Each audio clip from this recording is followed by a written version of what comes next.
Welcome, everybody, to another episode of Big Apple Hockey. The Holy Trinity is back today. Anthony should be joining us probably any moment. And you know what? We're all doing our own little solo shows, but this is still the program that we like to do with the three of us all together. I, of course, am the fearless leader. Thank you very much for that name, John. Mark Williams. And I am joined by the man, the myth, the legend, the good, bad, the ugly host, John Filkowski. Boom. And you know something? I think somebody, I'm trying to remember who texted it on our Facebook page, that it was like, I guess there's no good, bad, and ugly today. Like, you know what? It wasn't that it was just all ugly, and it wasn't. There were some good points out of that. But you know what? Sometimes the schedules just get in the way. We just can't get everything.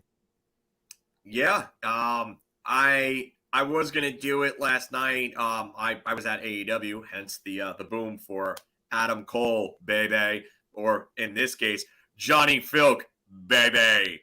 So I watched the game last night. I was kind of breaking it down. I made sure that I really kind of paid attention and went back a few times to go over a few things. And Mike is right about this. Last night was a whole lot of ugly. If you want, I could do one here real quick. Not like we don't even need to do videos, but I'll give you my pointers. There we go. All right. So I'm going to go over the three good things that I saw. And they're very small. Barclay Goodrow, good in the PK. Made three really good defensive plays in the neutral zone in the PK, including one that led to a shorthanded 2-on-0, which you have to score on. Yeah, you got to get that puck up. And then moving on real quick, Nils Lundqvist gets his first goal. Rip. Arguably the best defenseman on the ice for the Rangers last night. That's not saying a lot, especially when you have Adam Fox. So, although they weren't as good in the previous games, the third line was the best Ranger line. They weren't great, but they were okay. And Chytil got the goal. Lafreniere got the assist. Lafreniere was physical and noticeable. Julien Gauthier was kind of quiet, though, considering how good he'd been playing lately. The bad, they were fatigued, and it showed. They looked like they had the win for the first 20 to 25 minutes of the game, but they were still a little behind. And then they took too many penalties, got shorthanded too much, and it hurt them. And then Huska's not an NHL level goalie. He's an NHL backup for a reason. The first two goals are on him. And then the shot on the O'Connor goal, I know it was a nice move on Miller, who was atrocious. But the shot itself was not good. And Igor or any other NHL starter would have stopped that shot. The first line wasn't good enough.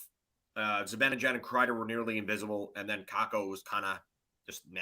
So, and then the ugly, the team defense was awful. Too many high danger chances, a lot of mental mistakes from brain fog, from the fatigue. But even in the two previous Chicago games, they gave up a lot more chances and high danger ones recently than they had been giving up. So, not good. That's got to change. Gallant will change that. I have no doubts that he will. Miller had probably one of the worst games of his career. He was absolutely walked twice. He needs to start playing the body more. I've said this before. I know I've said it. He needs to start doing it. Enough is enough. You're taught how to do that before you hit your teenage years. Stop it. And then win a damn face-off, please. No possession, because you're not winning face-offs, so you don't have the puck. But, Sean, you're right. Would have been a different story with Shesterkin and net and more time between games. I just said this to Mark before we got on. I literally said those exact words. So, like, it might be a different story next week if Shesterkin is in Colorado, and that there's, because they rested him until today. If they're saying everything's minor, there's a chance he could be back Sunday. And he's a great deodorant for any time this team makes mistakes, and they are learning. They are still doing some things. K-Andre had an okay game at best because he just did too much stick checking. You're right, Diane. Yeah. They were never going to go 75, 4-3. Games like that do happen. And usually it's on the second half of a back-to-back against a team that's hot and in your own building, because you're not concentrating. It's just the other thing that I forgot that was good. was actually this guy right here. Yep. He absolutely destroyed Nathan McKinnon, got a back-to-back Gordie Howe hat trick again. He played good. He was probably the best defender on the ice for the Rangers last night. Nils was a close, very, very close one for me. So a lot more on Jacob Trouba, and not just because Filk might have to start saying complimentary things like he just did about him. But the whole world is going topsy-turvy. But once again, somebody needs to insert the Jackie Chan picture of him going like, ooh. Like, yeah, that, because that's me right now. Yeah. Still no word from our beloved third leg, but I do have to say this again to promote it. Make sure you watch Filk's Good, Bad, and Ugly reviews either here or you can check it out on our Facebook page. And it's the Facebook group especially is where Filk usually always has it down no matter what. And then, like I said, he was at AEW last night. Yes, so, I know. Mike asked for my UBS AEW review.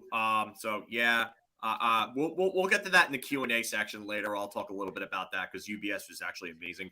And then as for what Mark's saying, yes, please watch Filk's Good, Bad, and Ugly. I can only say yes twice because a certain fan base ruined 3 yeses in a row. Anyway, on the other hand, I was there to watch it live. Thank you, by the way, to my friend Dave Schindler for getting me tickets. But they were, it was a good first period, just not good the rest of the way. So and when Filipino scored, I'm like, I might be going back to my seat. And then it was, they went into 7th goal and it was, nope, let's go to Stout. Let's have a couple more drinks. And that was the story of my week or my night. Sounds like a good post-hockey plan. Yeah, that's usually the best way to do it. All right. So everybody, the New York Rangers ended their 7-game winning streak last night with a 7-3 loss to the Colorado Avalanche. Adam Huska not really showing much for the NHL right now, and that's kind of obvious why. If for everybody that's saying, why didn't they put in Georgiev? Well, it was the second half of a back-to-back. You can't just play him every single game. You're going to kill him. And then the Rangers will have no goalies. Never mind. Remember when Igor got hurt in the car accident? A what? Remember when Igor got hurt in the car accident and they had to start Georgiev 9 straight games? And then they played Henrik that one game, which ended up being his last game as a Ranger, and he got shelled by Philadelphia. You want to avoid that again. Yeah, first up, by the way, that's another reason why David Quinn isn't here, mismanagement with his goaltenders. So, bye, David. Bye. You know what I should do? I should play a guy 9 games in a row and then throw a 40-year-old goaltender in net after not playing for 2 weeks. Huh? So let me play Brett Howden 22 minutes a game. So the Rangers improved to 17-5-3. Last night hurt their all-important goal differential I always talk about, plus 11. But Filk, the number one question a lot of people have been trying to say about the Rangers the last couple weeks when they've been winning and doing all this stuff, is the team this good, or are they just beating up on bad teams? It's both. And it's easily both. And I can tell you why, because they have beaten some good teams this season. And yes, they are beating up on some bad teams, but as you've said before, you should beat the bad teams. And if you beat the bad teams, that means you're more than likely the good team. So, or as Ric Flair once said, we're going to obviously drop a lot of wrestling reference here today, but to be the man, you've got to beat the man. And to be the good team, well, you got to beat the bad teams. If you don't beat the bad teams, you're probably bad. So it's, you know what? This comment is fair from Lucas. We don't know how good they are yet because it's a combo of both, and we need a bigger sample size. But if you're watching the games and the way that they play them, the attention to detail is there. And the attention to detail is the biggest thing for me because the good teams usually have that attention to detail, handle their business, and play hard and win those games, especially the trap games. And the Rangers have won the trap games, So yeah. I've got to say it's both right now. But yeah, smaller sample size. I understand. And look, I understand. We could take the records and look at them, say like a game against Boston Bruins, and go, all right, well, they beat the Boston Bruins, but the Bruins aren't in playoff positioning. You think you put the Bruins under a bad team? No, the Bruins, they're still good. They're just not getting the results right now this season. And also let's not forget, this entire hot streak started against what? The best team in the NHL when the Rangers were playing their worst. And yes, Igor Shesterkin had a lot to do with it, but they also scored 2 goals in the first period and led 4-0. Held on for the win at the end, but that's a different story as well. So the Rangers are on their way to being a good team. How good? We're going to be doing power rankings in a little bit. And it's kind of just fan fodder when they're just kind of looking over and going, oh yeah, well, who you beating? You beat the Buffalo Sabres and the COVID Islanders. Yeah, but it's very easy to just get trapped in that. The Rangers had a game canceled in the middle of it. They could have won one more game. And it was against the Ottawa Senators. They were going to win that game. And Boston, the only reason why Boston is not in a playoff position right now is because they've only played 22 games. And then the 2 teams ahead of them, Pittsburgh and Detroit, for the wild card, have 29 and 29 points apiece. So Boston has 3 and 4 games in hand on those 2 teams, and they're only 3 points behind. So, right. And I have a feeling that Boston's going to pass Detroit. Detroit's a good story, but they're gonna get passed. And of course, by the way, to throw this in for the Boston game, the Rangers dismantled Jeremy Swayman, especially in the third period. And at that point, he lost a total of 1 game at home with a sub-2 goals against. And they put a 5 on Boston. One of them was an empty net. So, I mean, and all top teams, yeah, that's right. All top teams play the bad teams. But here's the other thing. Last year, we looked at the schedule and said, oh my goodness, it's going to be rough. Are you looking at the schedule right now, scared about anything until they go to Florida at the end of the month? No. I mean, it's kind of just that simple. Tampa Bay is still playing well. I mean, if you look at the standings, they are third in the Atlantic, and they're only 2 points behind Toronto for second. And Toronto, they've got 2 games in hand on Toronto. And they're only 2 points behind Florida with the same amount of games played. So, I mean, for all that Tampa's lost, they're still a really good team. And I'm actually looking forward to playing all these good teams because I want to see how the measuring stick is. And Brendan, you're absolutely right on this. Yesterday was just a fluke. And sometimes that's just what happens. By the way, we're all... Sorry, go ahead. Go ahead with yours. I don't want to say that it's a fluke, and I know that, you know, Mike actually put this comment up here to kind of tie. I was just about to highlight that one as well. When they're landed at 3 a.m. and they're on the second of a back-to-back, and you got an AHL goaltender, that's kind of what happens. So, but again, to tie into this again, Sean's comment, we play Colorado again on Tuesday, and I want that game. And if Igor's in net for that game, I'm licking my chops because I want revenge. That first goal Huska let up, I understand it was on a screen, but he actually moved his blocker away from the puck, and then it caught the inside of the blocker and went in. He was partially screened, but he saw that. Right. I mean, but that's what you expect from an AHL goaltender in his first game. And then the second one, he telegraphed that poke check from 5 miles out and got burned for it. So, and then the Logan O'Connor shot wasn't a great shot. I mean, the move on Keandre Miller, who looked like a turnstile because he refuses to play the body, was nice, but Igor stops that. Georgiev could probably stop that shot. Yeah.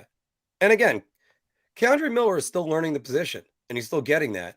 But there are games where the Rangers are living by him and dying by him. And sometimes last night, he was not great defensively. Yeah. He did contribute an assist, though. So yeah, he did on the Chytil goal, yeah. In the Chytil goal. But his defense partner making some big news in the last couple weeks, in the last couple games especially, I should say. He scored the first Ranger goal on Tuesday night, had a huge he had so much time to put that puck in the net. But he has scored the first Ranger goal last night as well.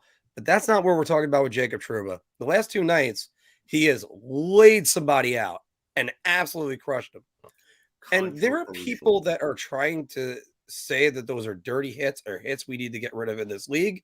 You could already see my partner's disgust on my right. but it's just what are people complaining about? Those are good hits. And yes, I understand why he had to then answer the bell, because that's the way hockey works. But don't tell me that that was a bad hit. He hit him both times in the crest.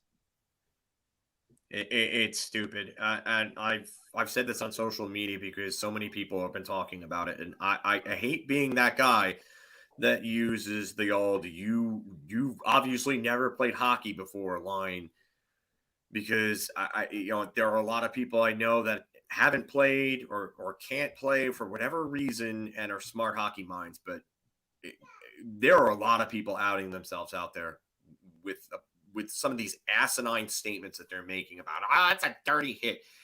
Yes, thank you, Rich. Thank you. Keep your damn head up, shoulder to chest, both times. And you never want to see that with Jujhar Khaira. You never want to see that.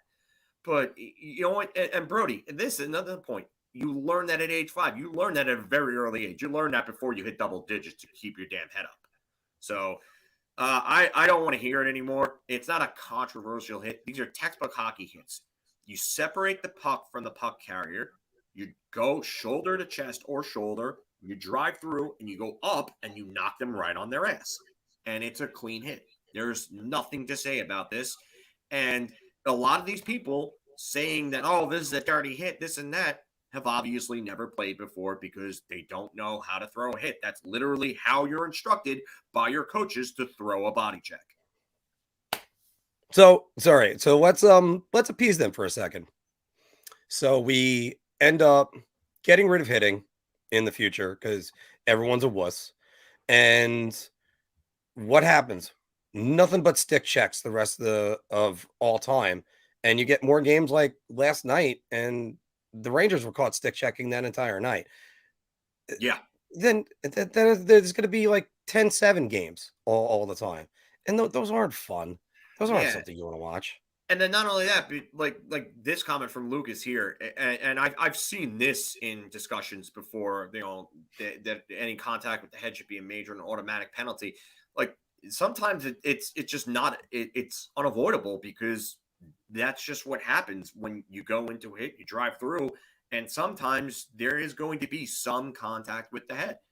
But, like this comment is totally right from Mike. These are textbook hits that every coach would show you on how to throw a hit. It's just unfortunate endings for both players. There are certain, and again, there are certain things. You said it before. Don't put your head down. As soon as your head goes down, that's it. That's what happened with the Eric Lindros. Yeah, Eric Lindros basically all the time, and he used to put his head down all the time because he was the biggest kid on the ice. Nobody could get up that high. Well, get to the top level. Scott Stevens doesn't care.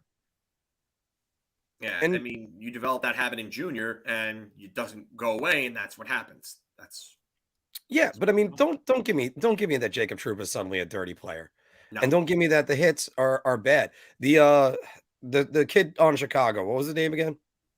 Jujhar Khaira. Jujhar Khaira, thank you. He like he's out of the he was probably out as soon as they made contact. He was like. That was what was scary. And you kind of saw it, and then he just ragdolled down. Last night's hit, I watched that live, and I went, that's a great hit. And, of course, Landeskog, I think it was Landeskog, immediately fought. And then Curtis McDermott followed Jacob Trouba around the entire damn game, which is annoying. And I'm getting tired of that. Like, years ago, and even when you and I were growing up playing, I know Anthony, too, because I've actually seen Anthony get hit. But, like, you got hit. It was a big hit. It's a nice hit. Clean. You got up and you played. And you want to know how you got your revenge? You went and you nailed the same guy back the next damn shift. Or in that same shift. Receipts are real, boys. Yeah. I was playing in Ireland with Midnight Ice Hockey. Got a bunch of people together, and we flew over to Ireland. And there's a guy that laid me out at one point, and I kind of got up and went, oh, hey, I didn't know we were doing hitting, but all right, let's get on that. Next shift, he was a defenseman. He had the puck behind the net, and I got him good. Yeah, because that's how you do that it. was my job in juniors when I played in juniors. I was on the line that always had to throw the hits, which is what's funny because everybody said I was more of a finesse player the rest of my life. But it's just that was what your job was, and you know what? You take it. That's just what things are. So, but there was a great moment that came out of last night's game, and I went ballistic as soon as it happened, Filk. And that's Nils Lundqvist scores his first NHL goal, and it was a rifle. It was a rocket. And see it first before I could even talk about the goal itself. Seeing him celebrate, where he went, he pumped his fist, he fell down, getting it back up, and it was great to have the guys on the ice that were with him. That it's Lafreniere, Chytil, and Kakko, probably the last three guys I could think of that got their first NHL goal. Richest And comment yeah, his here. celly. Oh, it was amazing. And I put it in our group chat to talk about it. And then afterwards, I then texted Steven, Statboy Steven, and getting him a copy of the program and sending it out to him. So that way he can have Nils sign it eventually. But it's the first of many for this kid, and he is going to be very good, and he has looked better and better. You alluded to that. So again, your thoughts. It's funny because on my last good, bad, and ugly for the Chicago game, I put that Nils should shoot the puck more, and then and some people were saying, oh no, and I put it in the group too. I think on the Yeah. Facebook group, and what does he do? He shoots the puck and scores his first goal. I love it. I think this kid's got a tremendous future. I really do think that he's going to be like a key core defenseman for this team going forward for a long time. The smarts are there, the skating, the skills, the elusiveness. It just all of it's there, and I love seeing him score. You could just tell that he was so happy to score his first goal, and he did against a damn good team and a good goalie in net. So And a very good goalie. Yeah.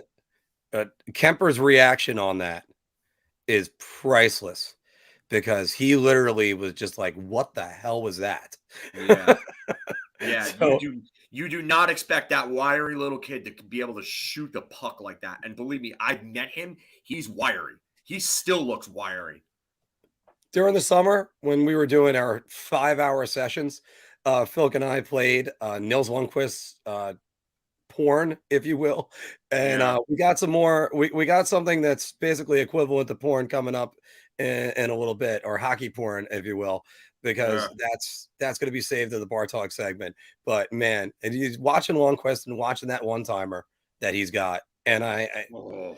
wait until he starts unleashing that. He's gonna terrify a lot of goaltenders in this league. But what were your thoughts on the New York Rangers and the winning streak? And what do you think is in the future for them coming up as they play Buffalo, as they play Arizona next week, Colorado? I forgot who they're playing on Sunday for a minute. None of these teams are really scaring me all that much. But and that's because the Rangers are a good team. Guys, throw it all down in the comments and like below. Give us a like. We could, I would really like it. Actually, but since there's two of us, I could do this where it's and of course my mouse, I had the wrong shortcut. So wait, there it is. Leave a like. Boop. See, it's hard when I'm doing that when Anthony's here, because then it covers Anthony's face, and then feel It's all bad right. whenever we're doing it. If you've seen any of the good, bad, and ugly ones lately, Anthony's mohawk has become a trending point in the chats. Well, we were discussing that, and actually that's something Mike came up with a great idea about doing a charity for Anthony's, on behalf of Anthony's mohawk, doing like a GoFundMe or something, and we're going to donate all the proceeds to youth hockey organization or something like that. We're coming up with that idea. By the way, since there is a lot of wrestling comments that are being made today, don't forget to put down, I want my Filk Wrestling channel. We are still working on that. This is our love, so this is why we're going with this. Well, it's going to be a short segment for us, Filk, but we are going to go across the aisle and talk about the other team that finally won a game. The Rangers have lost 2 games in a month. The Islanders have won one. So Yikes. But the Islanders beat the Senators 5-3. They snapped their 11-game winless streak. They've improved to 6-10-5. Yikes. The good news for the Islanders, the Brock Nelson skated today, but I'll use the words of Anthony, but then I'm going to get your opinion on this, Filk.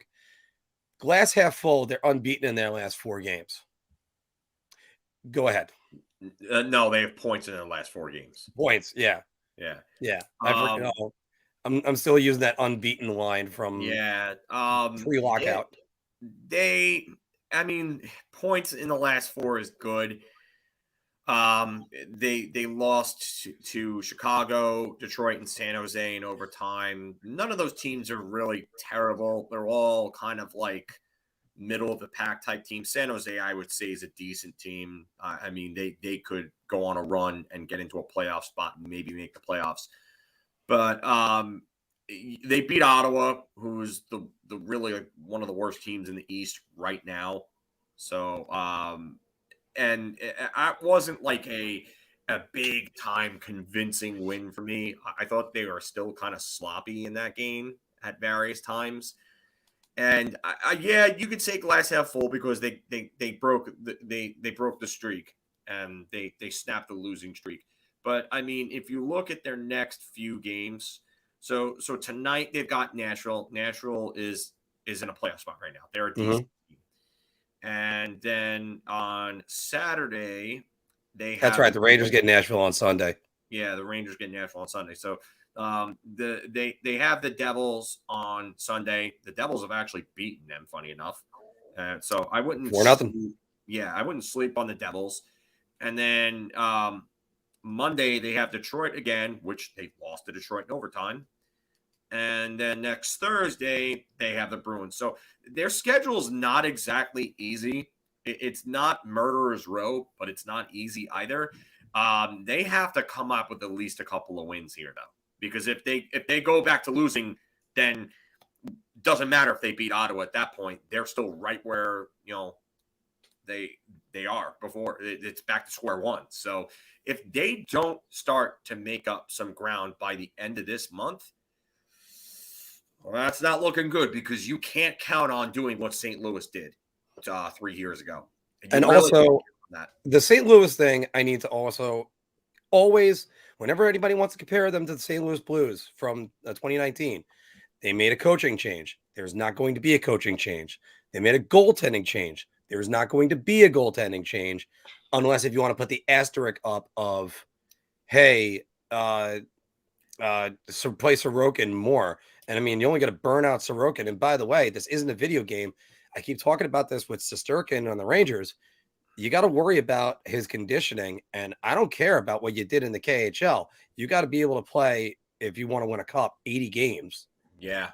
And that's right. Not easy to do. You got to be starting 60 in the regular season, and then you got another 20 or so after that. So you got to be ready.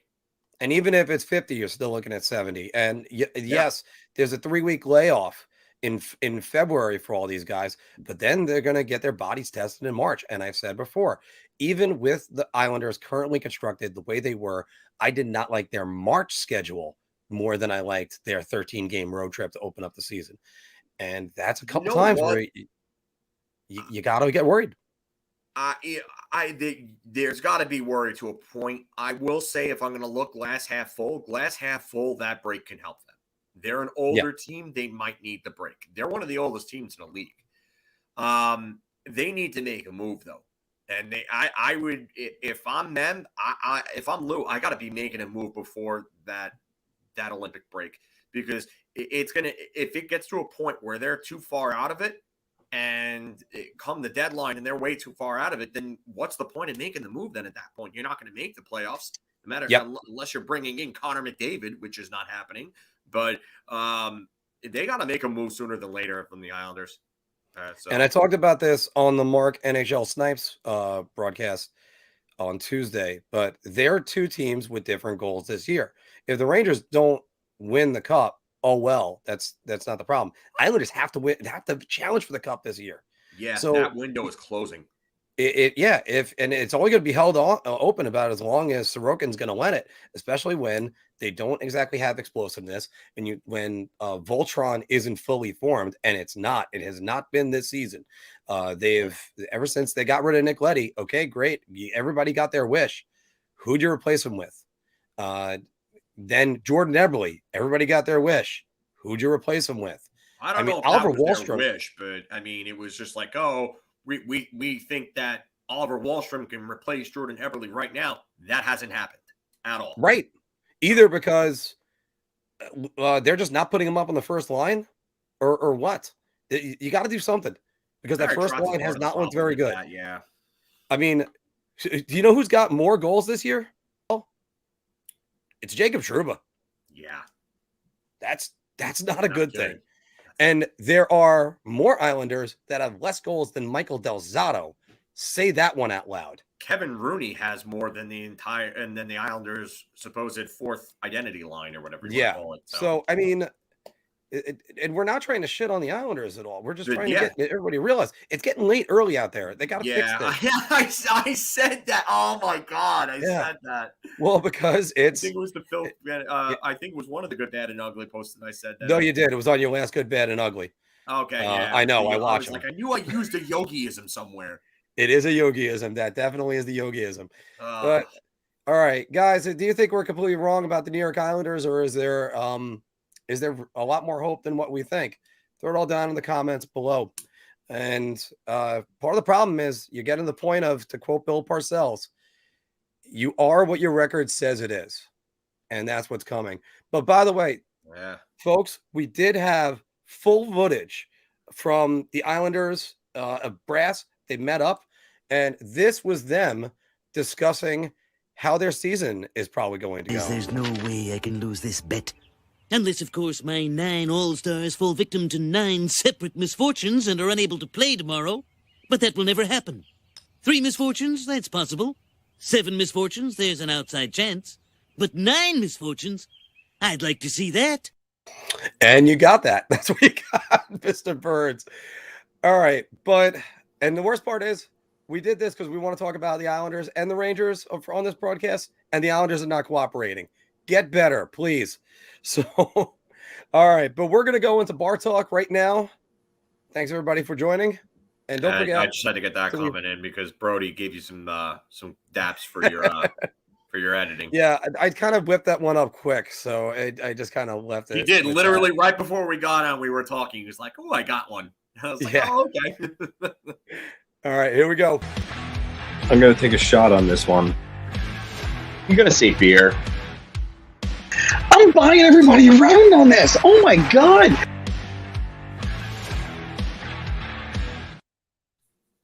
Welcome back, everybody, to once again Big Apple Hockey Bar Talk, where we are gauging our confidence based on NHL topics, based on our choice to drink. Are you so confident you're buying everybody around? Or are you like so just, I'll just take a shot, please? Or are you thinking, I'll just do a beer. It's all right. So, and by the way, as you noticed him checking himself out just right there, Filk has lost. I have a neck. A lot of weight. I have a neck. Yes. We're going to have to update some of your editorial profile pictures. So got to get that. Filk, this one, I believe, is one of yours because I think it was probably asked in one of the Good, Bad, the Uglies. But Chris Kreider will score 40 goals this season. Go. I'm going to make you a little happy right now, and I'm going to buy a beer because I don't know if 40 is something that he's going to be consistent enough to do. He's played more consistently this year. Last night was not a good game for him. The few games beforehand, he didn't score, but he was still playing well away from the puck. Last night, not so much, but 30, he's got to do it. If he does not score 30, I am going to let you have it at the end of the year. Oh, you are getting it at the end of the year if he does not score 30. I'm just letting you know that right now. So I'm going with a beer here. All right. Barring injury, he's scoring 30. That's an easy one. However, when still, you know what? There's plenty of room in that fan club, so I don't mind. But I do have to say this. I'm gonna go beer. The only reason why is because he does get injuries.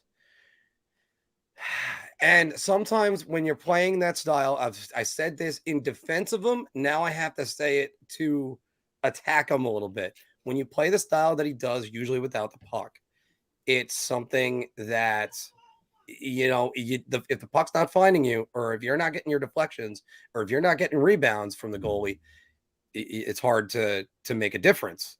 However, he's played better this year. He hasn't gone more than 2 games without a goal. And if you even track that, he's getting 30. 40's asking for a little bit much, but I still think he might. I actually like Rich's confidence on that, but I wouldn't exactly do that right now. Okay. So I would love to see it happen, though. Let's look at it from a numbers perspective then. The Rangers have played 25 games. So that means that there's another, 47 for them to am I off? They played 25 games? 25 games. No, 25 games. Okay, so that's 82. No, Yeah, it's like I suck at math 58 apparently. games remaining, 57. 57, sorry. 57, Yeah. not 47. Because Filk's great at math, obviously. Not. But 57 games to get another 23 goals. He could do that. That's more than possible. That's a goal. That's a goal or that's not even a goal every other game. So, And the funny thing is, when you really think about him, though, is this really a Chris Kreider hot streak season? And I don't he's know. chipped the goal in. He's looked good, I thought, for the most part, every single game. I know. But again, president of the fan club. But he's been consistent, and he keeps up this play. Maybe 40's in the books. I'm just not ready to say that yet. And if I'm not ready, that says something. Because after all, Timmy Kirkostas, my former teammate, was one of the guys that told me this guy is going to be a real good player. And he then, by the way, he was also, I believe, Shane Gostisbehere's coach.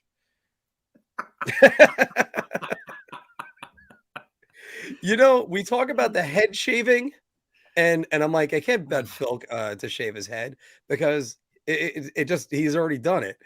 So it's like, all right. So, but all of us having mohawks, maybe for one day, that could work. Speaking about the mohawk, and we miss him dearly today, but Lou Lamoriello will make an early trade to improve the New York Islanders. I'm going to start it off, and I'm going to say shot. I don't think Lou has either the assets or the urge to sell off things in the future to try to get the Islanders better right now. I don't think it's happening. I'm gonna have to buy a beer because in order for him to do this, it means that he would likely have to overpay for an asset. And Lou does not like to overpay for assets. As you've seen, he pulled off some fairly decent deadline deals for them, getting players for cheap, like when he got Palmieri and Zajac for the little that he got them for at last season's deadline. I'm only going to say beer because, like I said, I don't know if he will. He has to, though, if he wants to get this team back into contention sooner than later. And for me, like I said, there's give or take 55 games. We'll just say, just for a nice round number. If they don't get some serious ground on these other teams, like I said, by the end of this month, maybe the middle part of next month, let's just say in the next 30 days, they're going to have to make that move because they're not going to be able to do it then without some sort of help. So yeah, and also, where's the help coming from? Could they be in on Phil Kessel? Yeah, I don't know if Phil Kessel really helps them all that well. I mean, he could, but I think their problems are a little deeper seated. Realistically speaking, do you think Vlad Tarasenko gets moved? I don't know because St. Louis, he's playing well in St. Louis. He's on pace for like 30 something goals and 70 points. And Yeah, like they're I playing wouldn't well. move him. Yeah, I wouldn't move him either. So when you look around, your options aren't great, and it's starting. It just keeps getting later and later for this team. You're also right, though. I also don't know what assets besides their first round pick and their second round pick they got to give. Yeah, I don't know. Bodie Wild's value is pretty much tanked after what happened with him. Yeah. Golishev, is he really that much of a needle mover as a prospect? I would probably KHL not. Free agent that they got. Yeah, no, it's. I don't think that they. I mean, really don't think that there's a lot of assets for them to move. Right, Kiefer Bellows scored, and Kiefer Bellows doesn't have a lot of value right now. Anyway, he doesn't have a lot. He's this close to being a bust completely. So. Yeah, which it still shocks me, like because I see him score a lot for that team whenever he's on there. I can't ever put it into perspective why he's just stalled as a New York Islander. But anyway, so we're gonna move on, and by the way, once again, guys, don't forget to leave a comment below, like, share, and subscribe. And we have some new coaches in the NHL this week. So first, we'll start with the Philadelphia Flyers. Mike Yeo will lead the Flyers to the playoffs. Phil, do you want to say shot first, or do you want me to say shot first? I'm going to say beer. Really? You know what? If there's one team that I can see getting their act together because of it, and with a change up in things, if Mike Yeo changes some things up and really gets through to him, because look at the teams ahead of him. Do you think Columbus and New Jersey are better teams than Philadelphia? I personally don't. I don't see Detroit lasting unless Moritz Seider is really here and Lucas Raymond does not hit some sort of rookie wall. That's another thing. Just Pittsburgh, I think, is here to stay. I don't think they're going anywhere. I think they're only going to get better. But Philadelphia, I think Philadelphia is better than all the teams below them right now.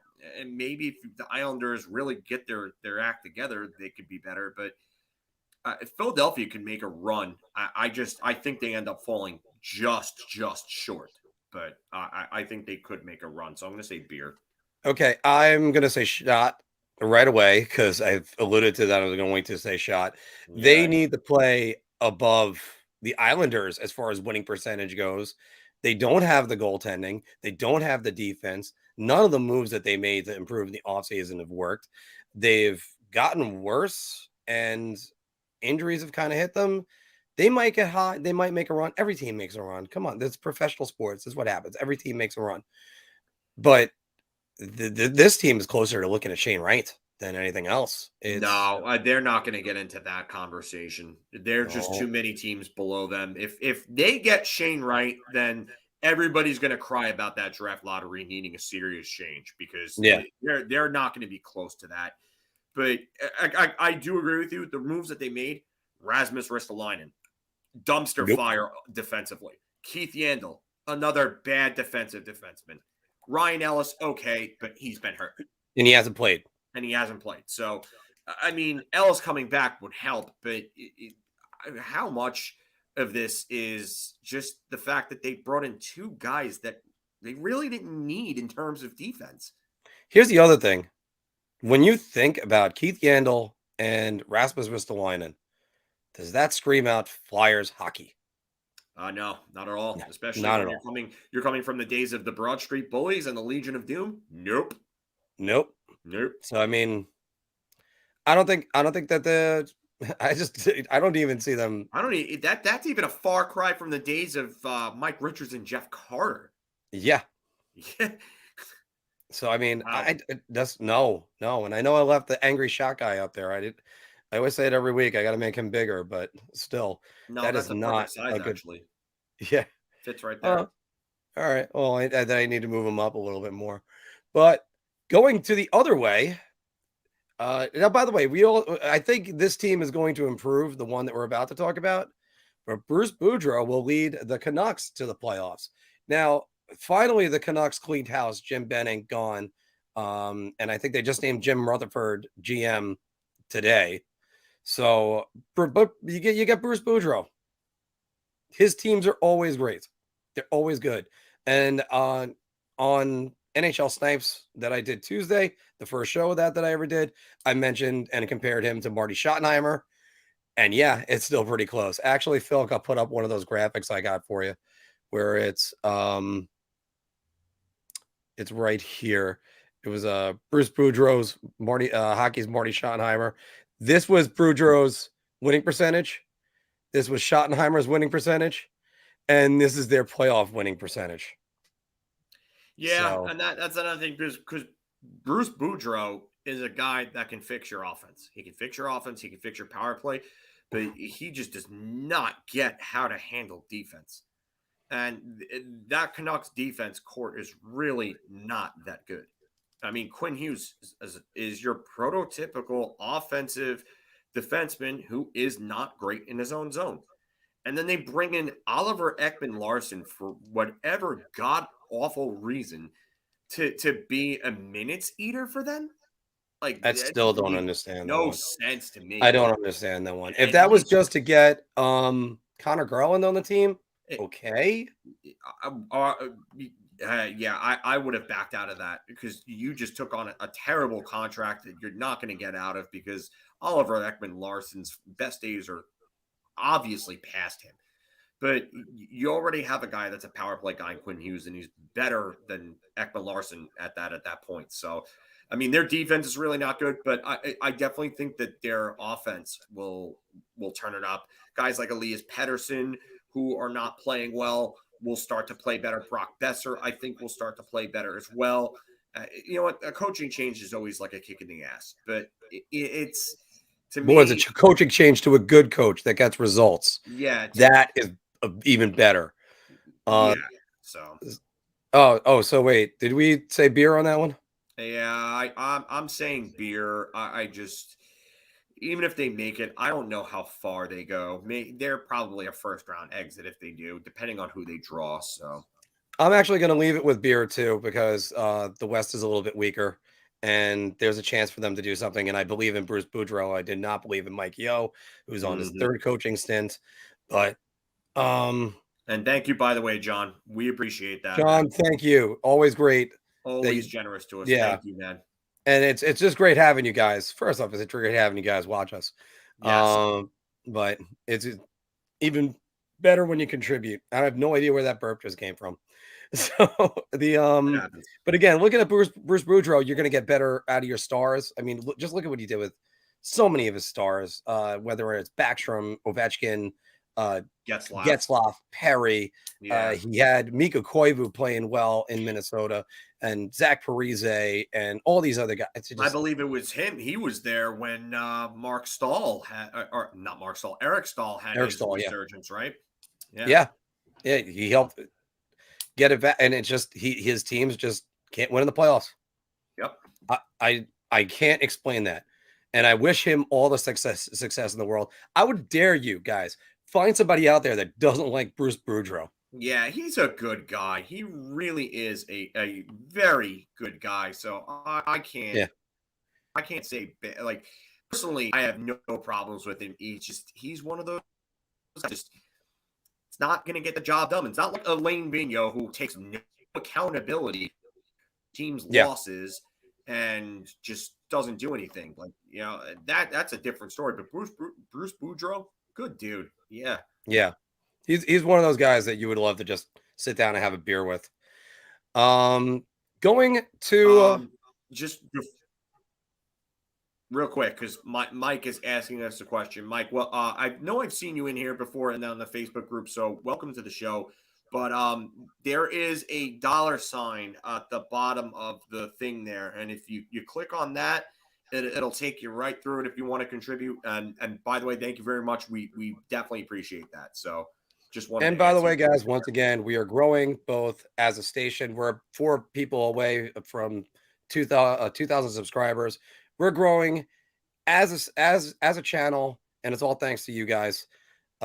We put John and I put a lot of hard work. So does Anthony, obviously. Yeah. So let me correct that sentence now one more time. We All three of us put in a lot of work on this, and we're coming up with ways to get you guys more content because we want to actually keep producing content. And we're getting there as a company. This is the first channel that we got, and we're gonna have more channels down the line. But this is our passion. This is our focus, and this is what we're starting with. So again, thank you on that. We're going to go north of the border because there was another change in management that happened last week. Jeff Gorton is the GM or director of hockey operations for the Canadians. So I asked this question because there's been Carey Price rumors out there, Filk. Carey Price ain't going anywhere. Because there are people that want to say, can I line up move a round of shots for everybody on this one? Won't be going anybody. Yeah, round. Yeah. Yeah. So I'm buying a round of shots in this case because it's he's not going anywhere. Stop. Montreal is not retaining 50% on him. They're not going to do that. It's not going to happen. He's still a very good starter, not an elite starter anymore, but he's a more than good enough starter. And there's no team that's going to sit there and eat $5 million of a contract for, let's see, how many years did he have left on his deal? I believe he has I'm on it right now. I believe he still has like 4 or 5 years on that contract at $10.5 million. Even if they would say, hey, can they eat? Yes, he has another 4 years left on that contract, and he has a no movement clause. He's not going anywhere. It's $10.5 million. You would have to eat what, $5.75 million if you're Montreal? There's no way. And Diane's right. He's a little overrated at this point too, Diane. You're right about that. But that contract is horrible. Not only that, but let's take a look at his age. He's 34. He's turning 35 in November. Who's going to give him $5 million, 5.75, almost $6 million until he's 40? Rangers fans were bad enough with Henrik Lundqvist getting 8.75 until he was 38. Yeah. And I looked at the Rangers contract and the Carey Price contract and said, did they not learn anything from the Rangers? Here's another thing we're going to learn from the Rangers. First up, by the way, I'm buying everybody around on this. I don't know if I could be a little bit more enthusiastic about that one. One of the videos that covered that guy who does a good channel of his own, Nathan Gravity, he was covering it, and one of the comments that I actually joined in to say is, did Jeff Gorton move Henrik Lundqvist's contract? Nope, never did. Because again, let me set up the scenario. You need a team that's willing to take on, and let's say, reasonably speaking, $7 million of a salary.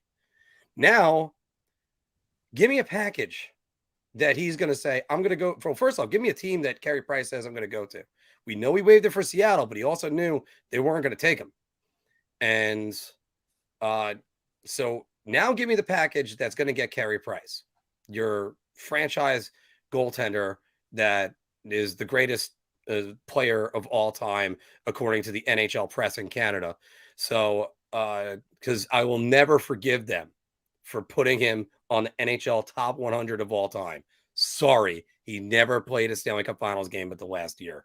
And the only reason why they did it last year is because basically it was set up for a Canadian team to make the Stanley Cup Finals. So let's get through that. And by the way, Toronto, you still couldn't beat them. So Toronto had them on the ropes too when they lost that series. Yeah, exactly. And so, all right, so let's get through that. And I'm not attacking Carey Price. He's another great hockey person that if he was a New York Ranger, I would have loved him, especially with all the charities and all the work that he's done. Now, tell me where he's going. You think he's just going to go, all right, send me to Colorado. Great. Colorado's going to have him and Darcy Kemper. And Darcy Kemper's contract is expiring at the end of the year. So they're going to have $11 million on their books. Now, granted, yes, it's towards the end of the season. So whatever. Who cares? So he goes to Colorado. Where else could he go? Colorado doesn't have the cap space. They're only $1 million away from the cap. Exactly. And so they have two guys. You got to remember, they have Pavel Francouz on LTIR, and Stefan Matteau. So that's 2.75 million. That's on LTIR, and he's on a conditioning stint right now, friends. So And, I mean, and while you're at it, bring up the Edmonton Oilers. Oh yeah, that's another one that people talk about. It makes a lot of sense from the need, but I mean they have they're using 7 million in LTIR space. They don't have cap space. Cody Now- Ceci non-rostered right now. Duncan Keith and Slater Cuckoo on our injury reserve. Then on LTIR, you have Oscar Klefbom at 4.167 million, Mike Smith at 2.2 million, Josh Archibald at 1.5 million, and Alex Stalock, another goaltender. Funny enough, how two of these guys on here are goaltenders themselves at 785K for a total of 8,652,000. So, Which that's not going to be enough to get him. And if you ever get a No. team that wants to retain money, they're going to say, okay, well, that price is going up. No pun intended right here. So how does Edmonton get him? What prospects are they trading? What this? I don't think the return for Price would have to be major at this point. He's got 4 years locked up. Yeah, Absolutely, it better be good. Because the last thing we're going to mention with this is you have to be the GM that stands in front of the Canadian press or the Canadian fans and say, I traded Carey Price. Yeah, I get that. And I understand what you're saying, kind of like how you have to be the GM that says you traded Patrick Waugh and that turned around and helped Colorado win 2 Stanley Cups. I get that. But at the same time, what you're not factoring in is that he's clearly in the back nine of his career. Not only that, but he's got a terrible contract. And if you can say that you traded him and you got out of that contract because you weren't going to win another with him. You weren't going to win one with him. I'm sorry, you're not. Montreal's not close. Montreal's not winning. They're not close. Not without gimmicks. It's a little different this time around. You don't have to be the general manager that says I traded Carey Price. That doesn't nearly apply here as much as you think. So yeah. And this comment from David right here, perfect comment. If you've seen the fans and the way they've talked about him lately, most would be more than okay with getting rid of that contract. So I don't think there would be the backlash this time around like there was when Waugh was traded. So right, but on the other hand, still, what's the deal that's going to? Because then all these fans that are saying, "Oh, I want to give them a chance to go win a Stanley Cup," they're also the same fans that are going to say that they got fleeced in about another year. Like, I can't believe people are going to be fickle. You're right. But right. But at the same time, like, who's giving up what for Carey Price? There's not goaltending markets are so hard to predict, and they're usually never as good as fans think in the first place. So I don't see any team giving up really a lot for Carey Price. And honestly, I think it's going to be maybe a couple of mid-level prospects and maybe a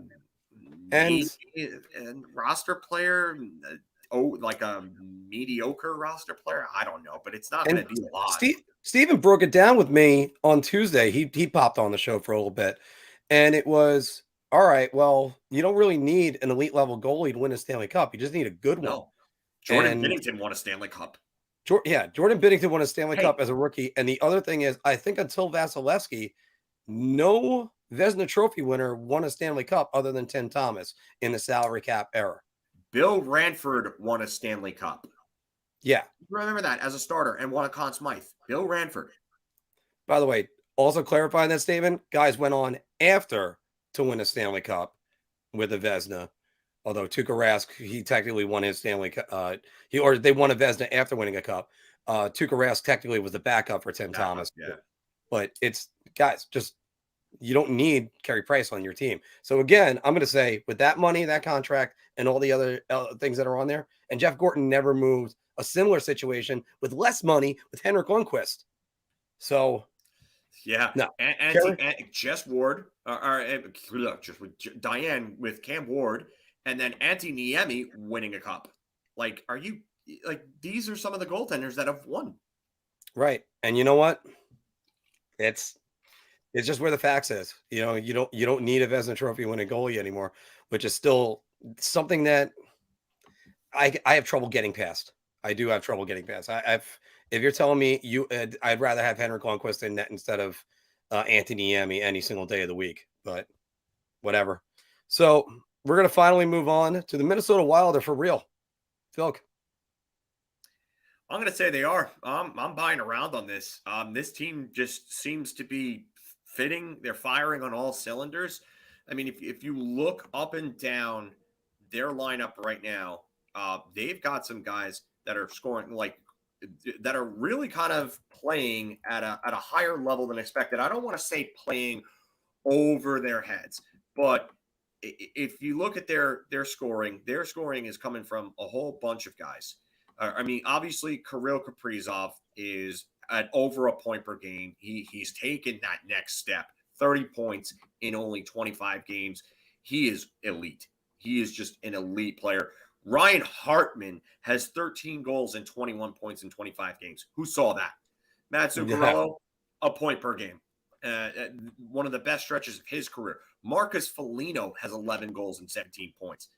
Joel Eriksson Ek, who I'm actually a big fan of. I think he's one of the better two-way players in the entire league. 10 goals, 17 points, 25 games. Alex Goligoski, where did you come from, sir? I thought you were dead, because 2 goals and 16 points in 22 games is actually really good for a 36-year-old defender. I mean, the one guy that's really underachieving, or two guys when you think about it, probably Kevin Fiala, 15 points in 25 games, not good enough for him. And Matthew Dumba, 13 points in 25 games. So, and those are two guys that I think the Wild could possibly move and improve their team. So there's that, and there's also I gotta buy everybody around on this one too. Yeah. I think they're going to be for real. It's down to, in my opinion, it's going to be them and Colorado battling it out for the division. I know St. Louis might have something to say about it. Goal differential plus 24. They're 8-1-1 in their last 10. They score goals. They have 96. They defend well. They only allowed 72. They're for real. And, you know, first off, thank you, Mike. And also, it was also good to meet you in person too. So this team is really going to be there. And you know what?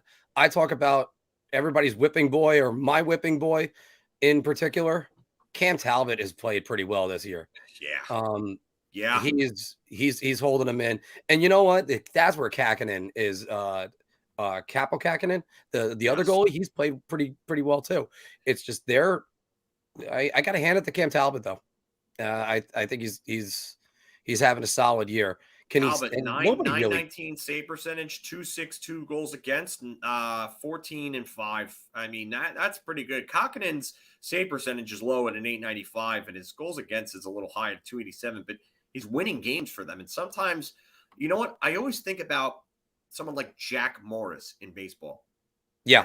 Pitch is good enough to win that game. If Minnesota gets good enough performance from Kakkonen to win them games as a backup, you take that and you run. Right. And you know what? And he's not going to have an 895 save percentage forever. No.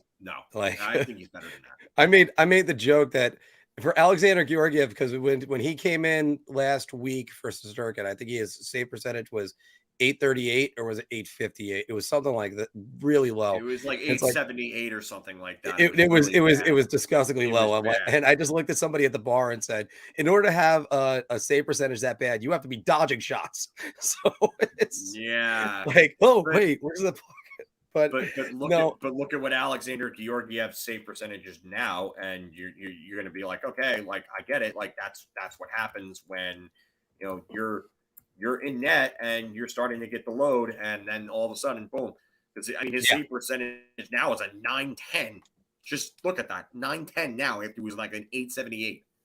Yeah. So again, that's what the Rangers need from him. I'm still not thinking Georgiev is 1A. So nobody is going to be saying that anymore. But you know what? After watching Anna Huska last night, that poor kid is.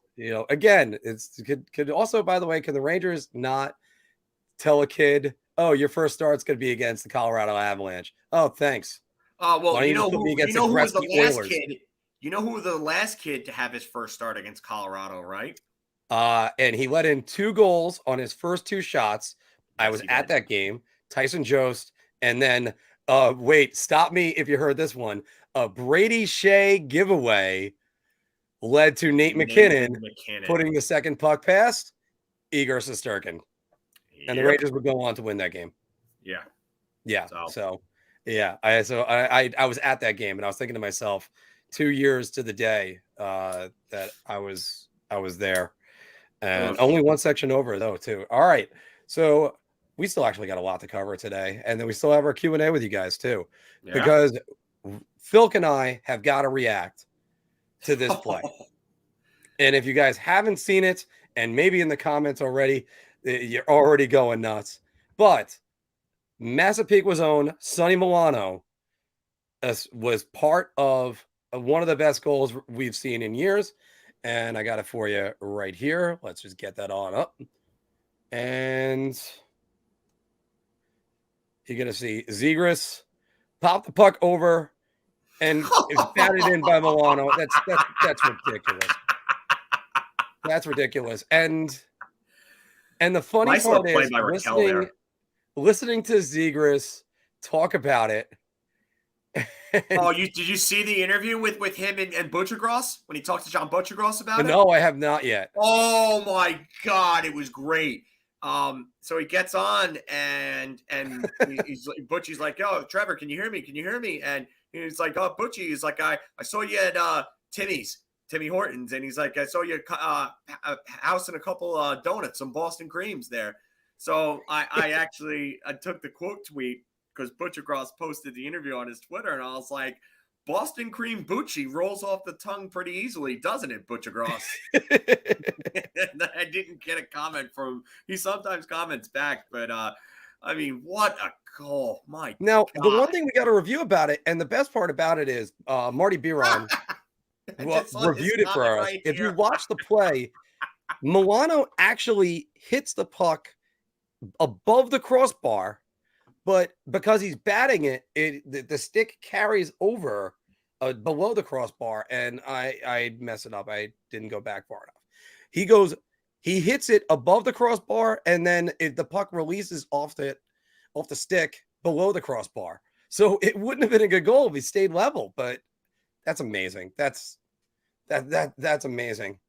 And my buddy Sal, who's friends with Sonny, I gotta say, I gotta make sure he forwards this clip. That was so unbelievable, and it was great hearing Zegras tell the story. He's behind the net, and you heard somebody say, I think it was Raquel, or maybe it was Sonny that said Michigan, Michigan, Michigan, and he just flipped it right over the net. I remember watching in the 90s, Anatoly Semenov tried that on Glenn Healy and just couldn't get it. Was that when he was with the Ducks, Anatoly Semenov? No, when he was with the Flyers. Oh, the Flyers. Oh, geez. Yeah. But so right now, Filk, is that the goal of the year? Wow. I just think that's a ridiculous play. That's so hard to do. I would have to say yes. I really would. And I know that, you just don't want to say that Connor McDavid's goal against the Rangers is goal of the year. Hi, I'm the biggest McDavid fanboy there is. So I don't, that's not going to apply to me, buddy. And also, by the way, Filk is the greatest McDavid fan, but also I think the goal against Winnipeg was better than the one against the Rangers. That's close. He did it against better players, and Patrick Nemeth acting like a cone for the Rangers didn't help. Yeah. And Georgiev being completely confused. And yeah, we picked that goal apart from the Rangers end, and also still gave credit to Connor McDavid. That's what the amazing thing about that. But this was great. Can't say enough and how much I loved it. And the reason why I'll say that for me that it's over is because of the fact that there are two different people that have to get open and have to get enough time to be able to do this and to make that work. And I know McDavid's 1 against 4 or 5, whatever, but to be able to do that and then have the defender on him like Milano did and get the separation that he did for as short of a time to be able to bat that in is really, really hard. That's not easy. Yeah, by the way, once again, I do gotta say this. That McKinnon had a great one last night too. That was good. But Kreider could have been up there when he did the Michigan, and the fact that he tried it says how much confidence he's playing with right now. Yeah. I can't say that enough. Patrick Demuth acting like a cone. I'm sure he was a cone. But yeah, there's still, and again, Mike, you're right about that. The plenty of season left. The skill level, Al, I gotta agree with that. The skill level in this league is just so unbelievable now. And the fact that this went from something that happened first in 96. I remember I was with my family in Florida on vacation when they did it in the Frozen Four. And the other thing is that now it's becoming a skill that they're practicing and trying to do. And I certainly hope the NHL doesn't try to outlaw it, because that's what makes things interesting. If it's a skill, don't take away a skill. That's just the way I always kind of feel about that. But guys, that is going to be it for Bar Talk. So what do you think? Sonny Milano, goal of the year right there with Trevor Zegras, the assist of the year. I mean, I always love it when you can talk about a great assist like that. Me too. I'm a playmaker in real life, so yeah. Yeah. Chris Kreider, is he going to get 40 goals? Can Lou help out the Islanders early before the trade deadline? And Carey Price, to quote the man, Macho Man Randy Savage, "You're going nowhere. You're going nowhere." Boom. Which, by the way, very, very enthusiastic for Spider-Man No Way Home, since Toby is likely going to be in that. So I gotta always mention that one too. Guys, thank you very much on that. We were hoping to have all three of us together to do the power rankings, but instead I'm going to start the talking points, and I will have I gotta actually take off the ticker and the banner. And I'm actually going to do my power rankings, and Phil can call me an idiot in a moment. More power. You underestimate my power.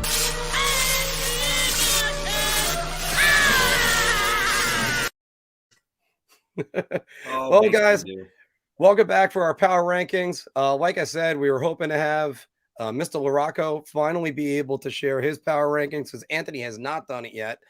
But and it's actually kind of a good thing. Fortunately for Anthony and every Islander fan out there, they're not at the bottom. They're not the worst team in the Metropolitan Division, because we are doing the Metropolitan Division power rankings, and we're going to start with the team that is 0-8-2 in their last 10, the Philadelphia Flyers. And the Flyers, they've been abysmal, absolutely horrid to watch. They can't keep the puck out of their net. They can't string together anything. They looked just completely lost against the New Jersey Devils, who were beating nobody lately. Yes. And that was just yesterday. And oh, by the way, Filk, you know what? I'll save it for the Devils when I ask you that question. Yeah. So where did that lead to? Alain Vigneault was fired, and they're getting closer to stripping that team down and recouping some assets. So I don't see a bright future for the Flyers right now. Going to, unfortunately, the New York Islanders. They're there right now because, let's face it, COVID hit, injuries hit. Were they really playing at a high level right now? No, probably not. And then the injuries and everything didn't help. You looked at their last 4 games and you said, this is going to be their ticket back into it. And they responded by going 1-0-3 in the last couple games. So did the goal by Noah Dobson spark the team with 2.3 seconds remaining?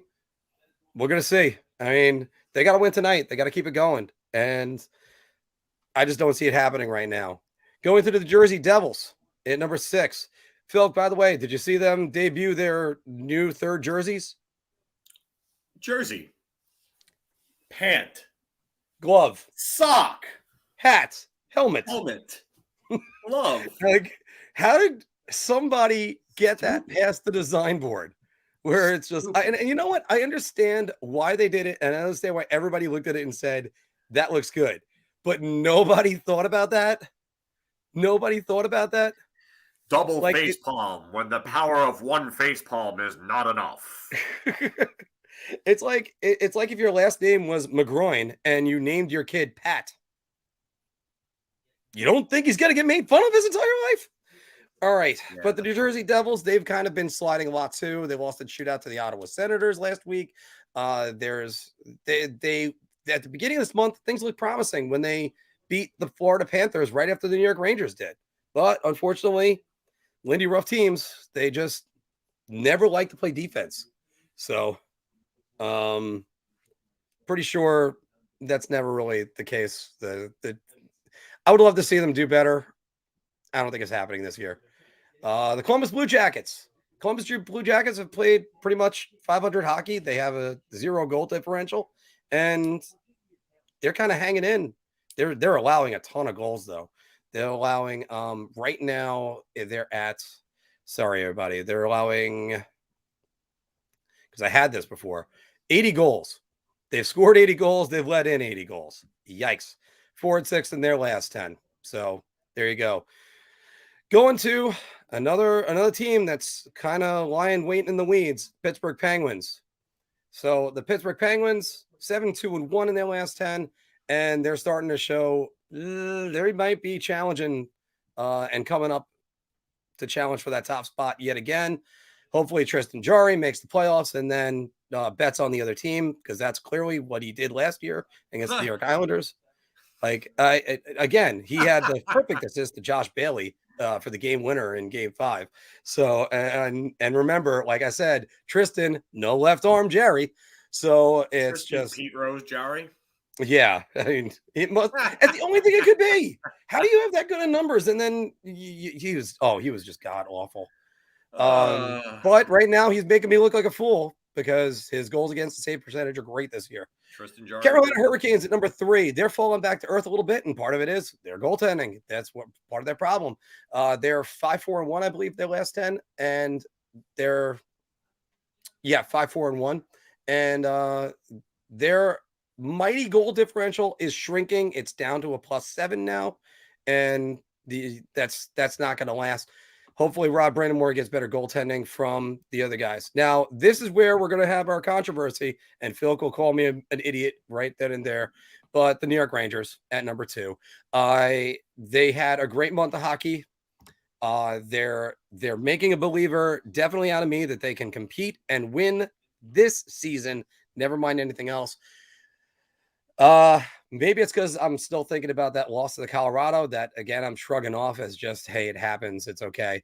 But I think the Rangers are on the cusp of being number 1 on this list. I just can't put them yet because the team I have at number 1 is the Washington Capitals. Once again, Peter Laviolette, I mispronounced his name again. Laviolette has done such a great job once again for this team. And he is just, I always go to goal differential as one of my main statistics. +27, and they are like they're loaded on all their lines. They still haven't gotten back Nick Backstrom yet. We'll see about them in the playoffs. I talked about Tristan Jarry. Ilya Samsonov has got to do something about that as well.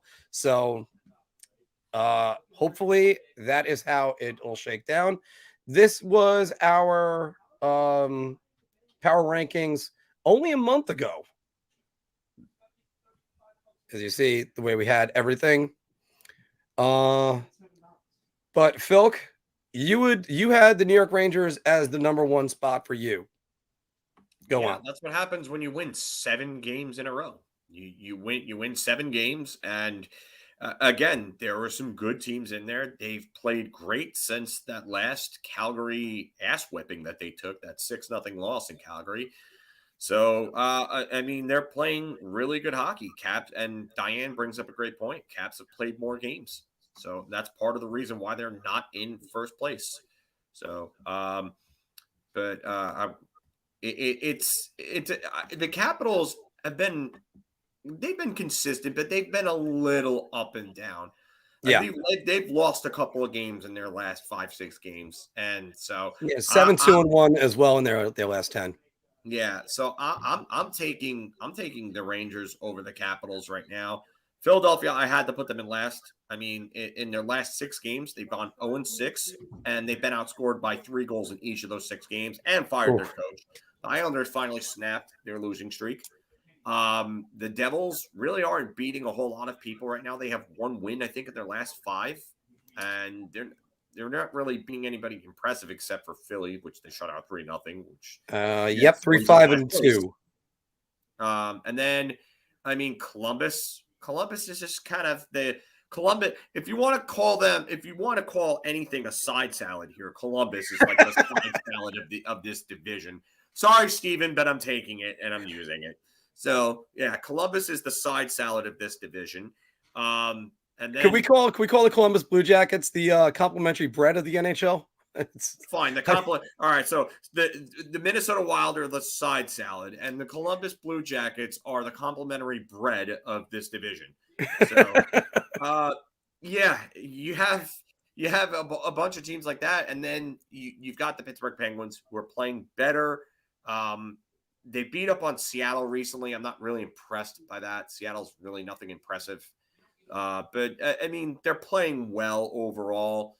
And then, like I said, I have the Capitals at 2 because again the Rangers were just on a massive streak, and you know what, you can bring up the whole quality competition thing, but the Rangers have beaten some good teams within that streak. So yeah, I'm giving it to the Rangers. I'm shrugging off last night's loss. And I'm saying let's just move on to Buffalo, burn the damn tape, because they're not going to play like that again the rest of this season. And Gerard Gallant is definitely going to have them ready to go for Buffalo. Looking at this power rankings though, and this is the thing that I need to kind of mention.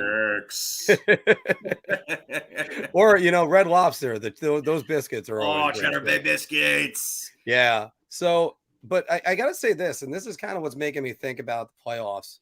Because you know what? We were doing this at the beginning of the year where we're talking about the New York Islanders possibly advancing out of this division. The only team that really, I think, gave the Rangers – there's 2 teams that gave the Rangers trouble so far this season playing against them. And I'm not counting Colorado last night. I'm counting Calgary and I'm counting Toronto. They beat the Rangers probably wouldn't see Toronto anyway because you have to win a round in the playoffs in order to move on. Again, Toronto Maple Leafs win a damn round. So it's looking at the possible playoff matchups though. Are you starting to get a little bit more confident that this team can make its way out of this bracket? I'm not fully sold yet. Again, it depends on the draw. It depends on who they face. Do they make a deadline move? Do they grab someone? Do they go get Jared McCann? If you told me that Dallas falls out of the race and they go and get Joe Pavelski, yeah, I'm ready to go to war at that point. As long as Patrick Nemeth is not playing any type of minutes for them in the playoffs, then yeah, I'm ready to go because I could move Keandre Miller down to a third pair and have somebody play with Jacob Trouba on that second pair that could give me close to 20 minutes a night. And you get Joe Pavelski. Let's go, baby. I'm pumped at that point. But those days are getting a little bit closer now. Yeah, especially for Joe Pavelski. And asking for if you telling me, let's say Dryden Hunt gets injured, because or his play just isn't as great as what we think it is, because he's kind of fallen off just a little bit.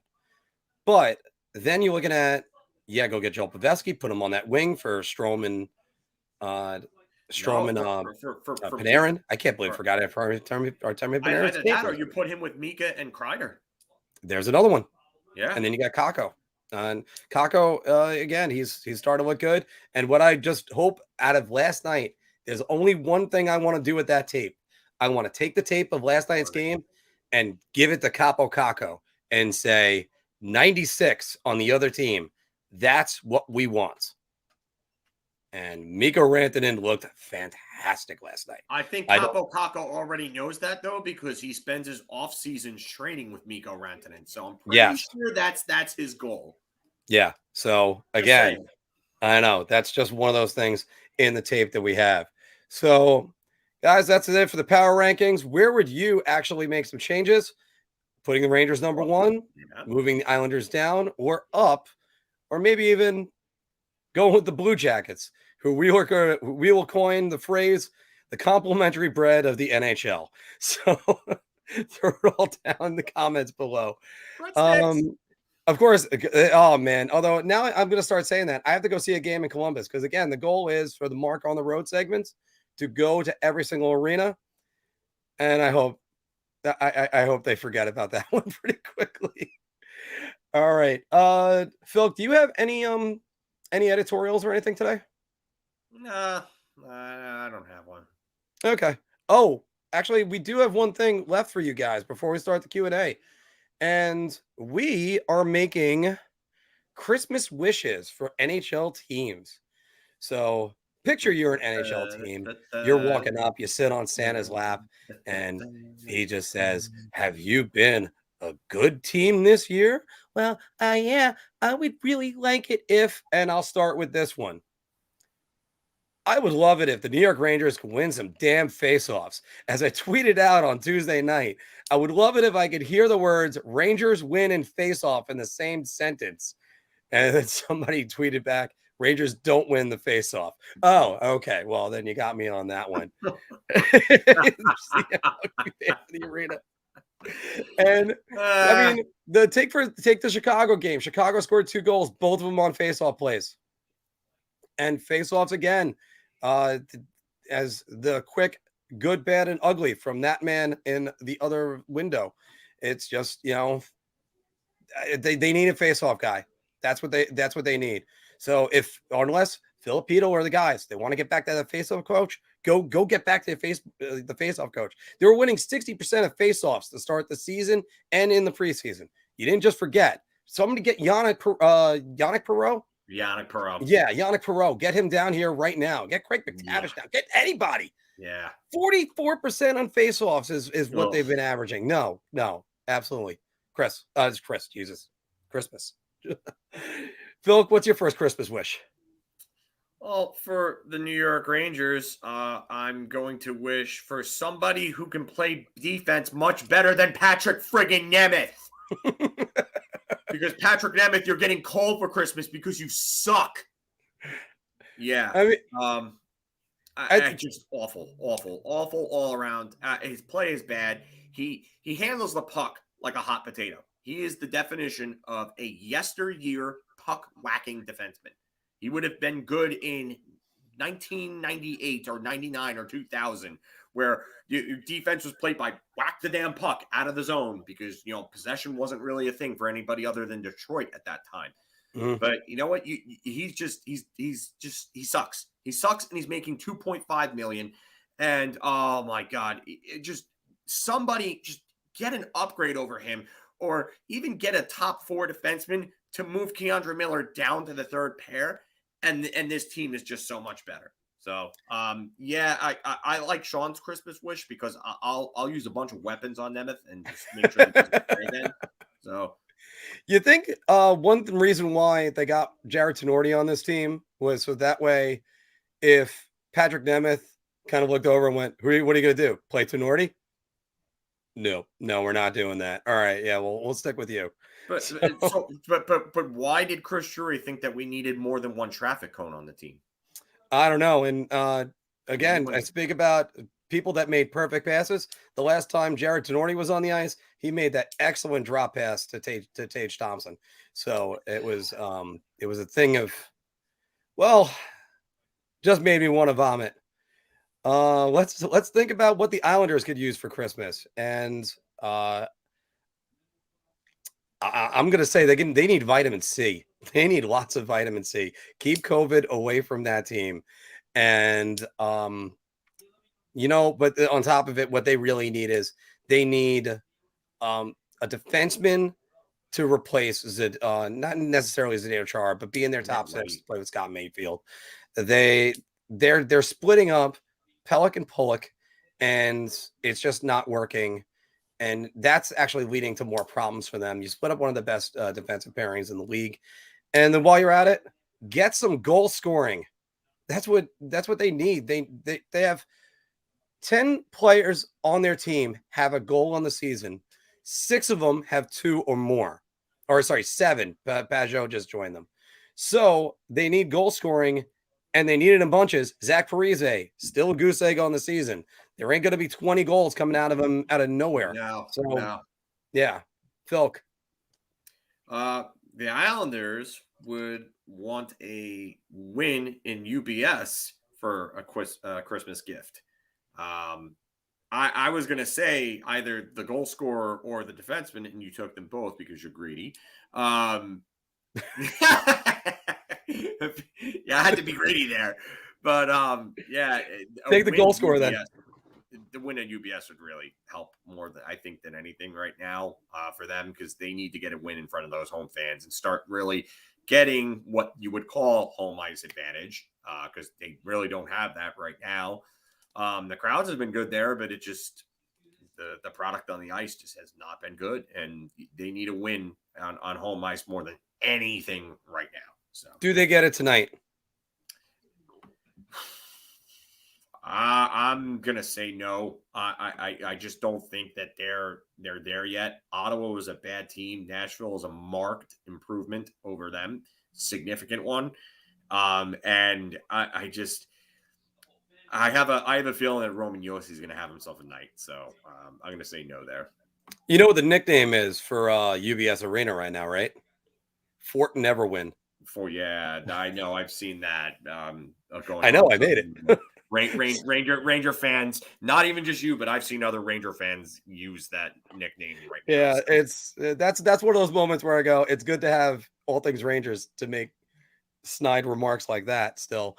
Going around the league, I would say Connor McDavid is asking for a goaltender for Christmas. Oh, yeah. Mikko Koskinen is not the answer for them, and neither is Mike Smith when he comes back. You don't need Mike Smith, who I believe is a year younger than me. And do you know who might be? I ain't a spring chicken. And it's just if that team had an actual goalie, sky's the limit for them. And right now, the limit is the sky. Of course, they could also use a little bit more toughness, but we'll see about that in a few months. Do you know who might be the answer for them? Who? Marc-Andre Fleury. Yes. Free agent at the end of the year. We don't know what's going on for the rest of his career afterwards, but he could be had for a lot cheaper than a Carey Price. That's just not realistic. So Marc-Andre Fleury could definitely be an answer for Edmonton. So you mean to tell me you can get a guy with a Stanley Cup on his resume? I'm going with the word one Stanley Cup on his resume because he was watching for two more. But then again, his post-Vegas career, how do you argue against him? He's been phenomenal. So Marc-Andre Fleury, they can get him a lot cheaper than Carey Price. Yeah, obviously. I'd take him in a heartbeat, especially if I'm Ken Holland and I'm trying to I mean, I have no idea what Ken Holland's doing out there in Edmonton. We've been second guessing every single one of his moves. This one's a no-brainer. Go get Marc-Andre Fleury. Matter of fact, go get him right now. Save your season while you can. Yeah, I mean, you could. If I'm Edmonton, I try to make that move sooner than later, because they could come out and win that division. They could. So. Because is there anybody else you can think of right now? I mean, the Calgary Flames, they might wish for time to move forward, because that team is humming right now. Plus 28 goal differential, 7-3 in their last 10. If the playoffs started today, I would actually say they might be the most Stanley Cup ready team. I'll come right out and I'll say that right now. Even over the Florida Panthers.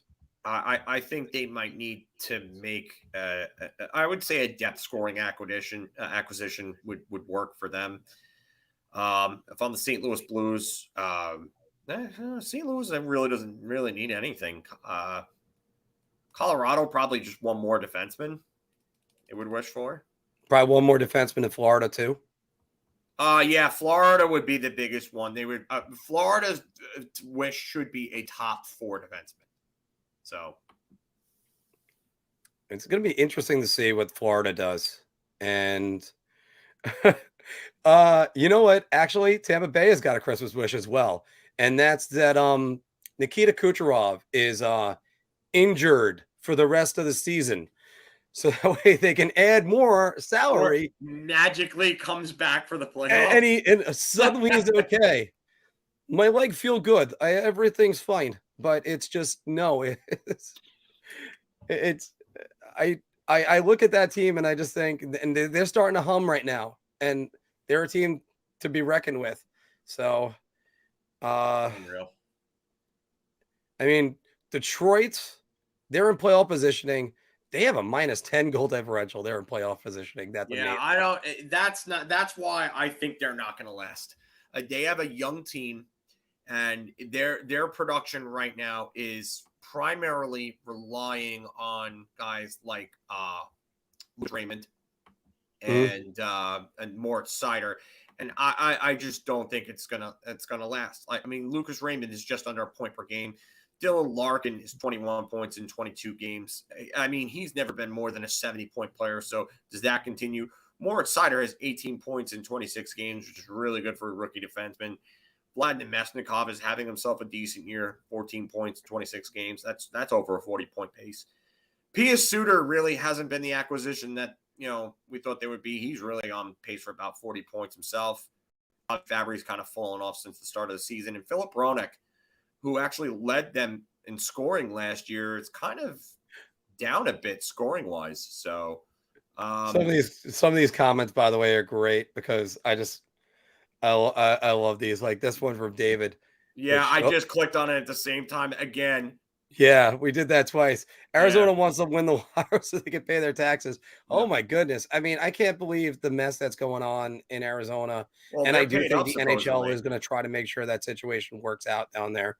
But before even thinking about Houston, but it's not looking good at the moment. And I mean, I'm planning on buying a ticket to the game on March 23rd because I got to go down for my parents' 50th anniversary to Arizona, and getting that stadium crossed off the list. But also, it's going to be a fun time. But it's I saw that story today about that they can't pay their bills. Yikes! It's getting sticky. The league's going to have to step in and do something about that soon. Yeah, supposedly there was something else that came out and said that they were paid up though. So I don't know. But I mean, the fact that that's even come out though is nothing like I've ever seen before. So that's not good. Yeah. Yeah. So, all right. So that's some of our Christmas wishes right there. You guys, well, we're going to be doing the Q&A in a little bit. You guys got more of them. We'll throw them in there.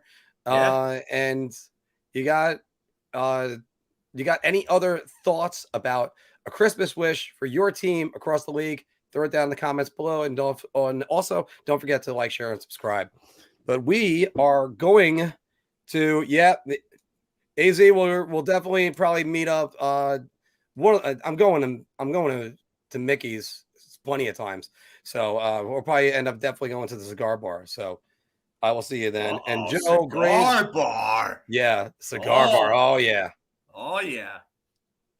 Joe Graves, by the way, I will be down there as well. So if you end up wanting to go see a game or something, let me know. Oh man. Although I'm probably going to be taking my nephews. So yeah, Joe is going to have you do a video where it's you and him are doing nothing but ripping on me because Joe so I know that's coming.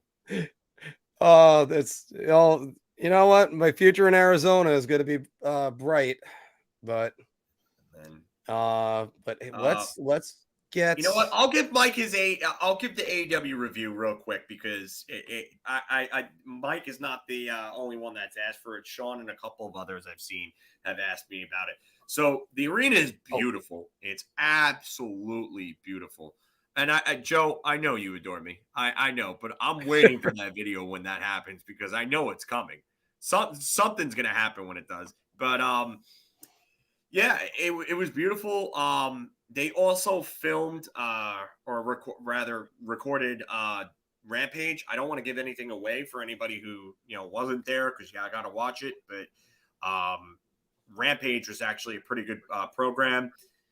There was a debut on Rampage, which was really good. The opening match on Rampage was actually amazing. And yes, Chris Jericho is a part of AEW, AZ. He is. And the show itself was really good. MJF playing the face role with CM Punk going heel for a night, which is really good. And CM Punk absolutely shredded the Islanders, which was hilarious. I put that in my Instagram story, and one of my friends from high school, who's a diehard Islander fan, is actually messaged me on Facebook Messenger, and he's like, "You got it, shut up with the Rangers shit." And he's laughing at it though, because Punk is just killing the Islanders, and he's a wrestling fan too. But overall, great show. The building was great. I mean, if buildings had the equivalent of new car smell, UBS Arena definitely had that new arena smell. I was able to get Shah's Halal in UBS Arena. The diversity of food, all the different food vendors and stuff like that. There were just so many options. We didn't get to go up to the big bar on the second floor, but our seats were really good. If any of you are friends with me on my account, my page on Facebook, you'll see it in my story and stuff. It's awesome. So I 10 out of 10 recommend. Had a great time, was with good friends and stuff, and even saw one of our commenters, Ryan from Brooklyn, who's also a mutual of mine on Twitter. I met up with him for a few minutes, so it was awesome. But great night. Definitely recommend. And when they come back around, I will be going again. So our friend Dave put in our group chat just now the Jacob Trouba hit last night.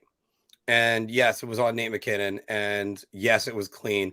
And the funny part is, somebody asked, how many games should Trouba be suspended for last night's hit on Jake McKinnon? And of all people to say 0, Tim Peel.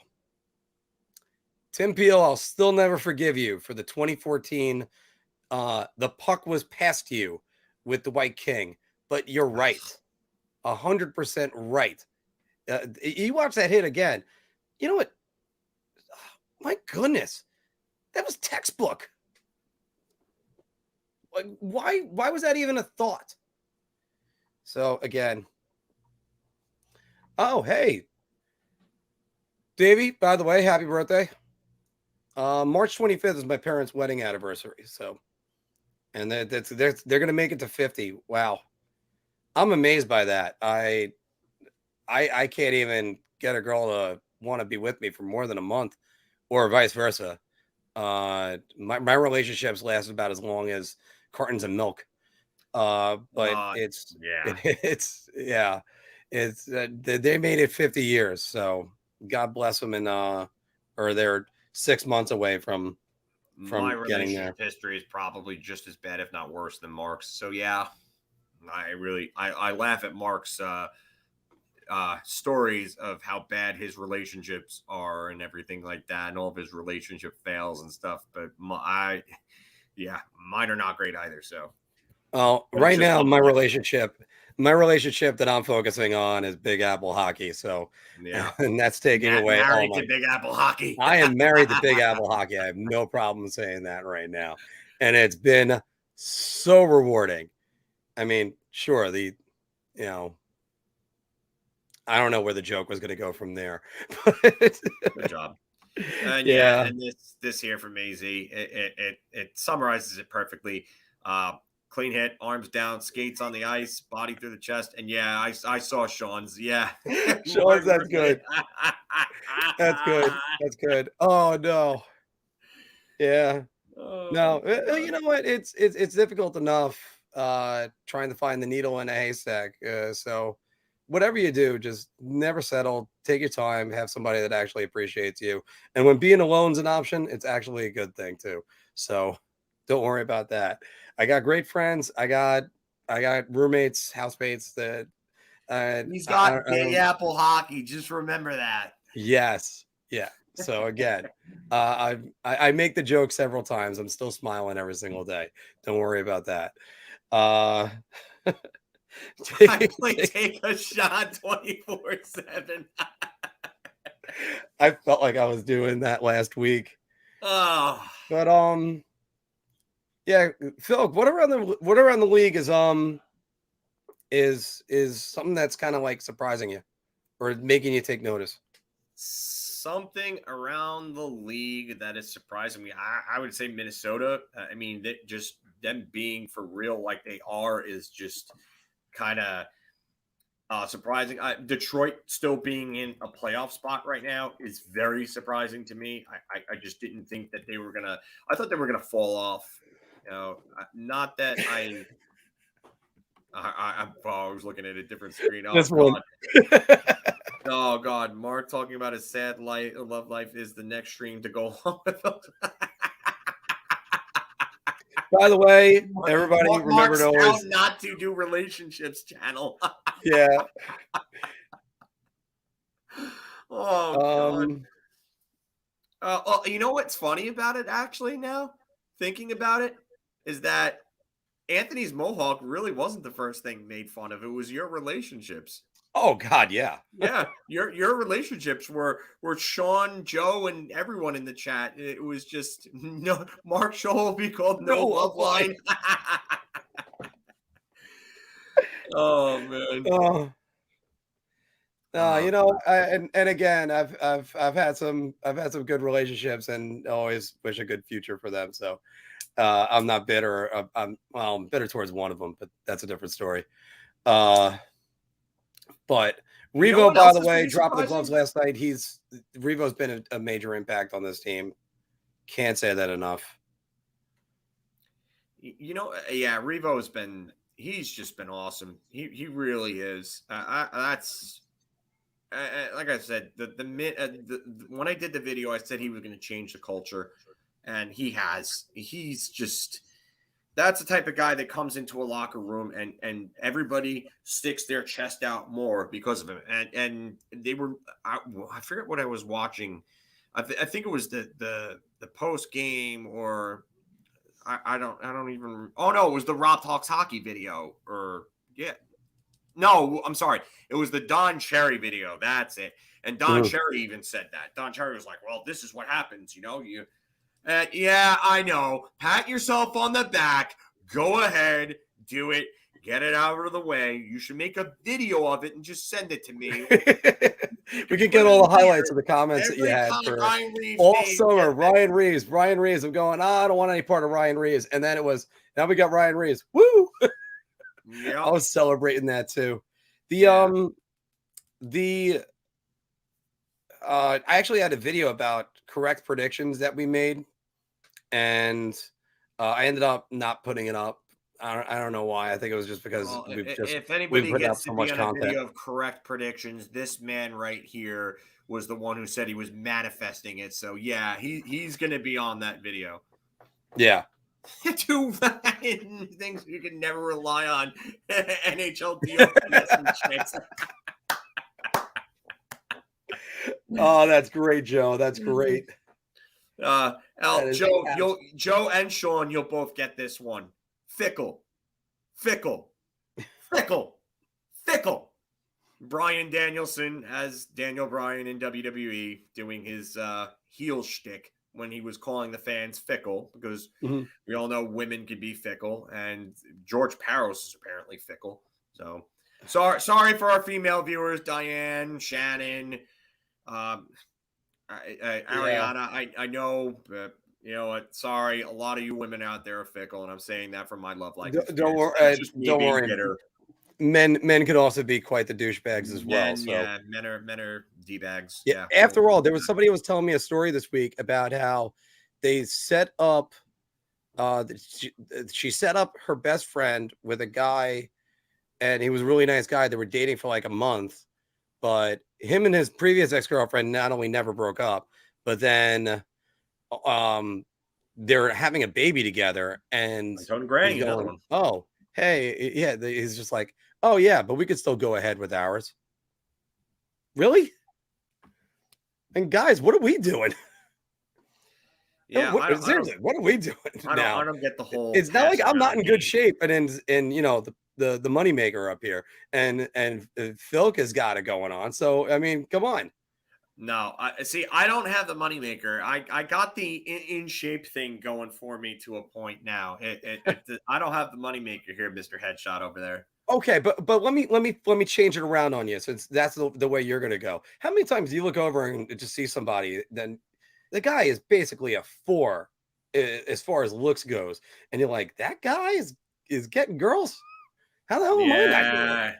I don't know what that is, man. I don't know what that is. I mean, but then again, I can answer some of that too. It's like sometimes I've tried to arrange dates, and it's like, oh, hold on, and the Rangers are playing that night. I see. Hockey has never let me down. It's never let me down except for the 04-05 lockout. So I have and the half season lockout, but you know what? Hockey otherwise has not let me down too many times. So yeah. I mean, as I said to my first girl, look at this one over here. Look at this one. Bragging between my girlfriend and all my side chicks. Believe me, dealing with women is tough. You know what? I don't want to hear it from you anymore, sir. I don't need that in my life. Yeah, I always find that now. By the way, and you know what? I'm just gonna cut myself off before I say something that's gonna end up completely incriminating me. So, yeah, maybe that's right, Sean, but Mark learned French.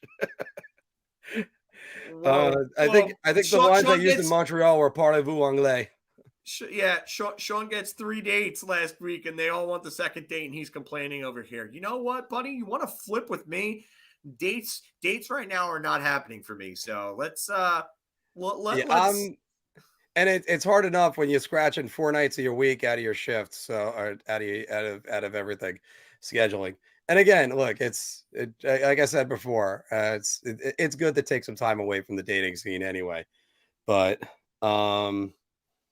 yeah, I mean, I was supposed to be married 3 years ago, so things could have been a lot different.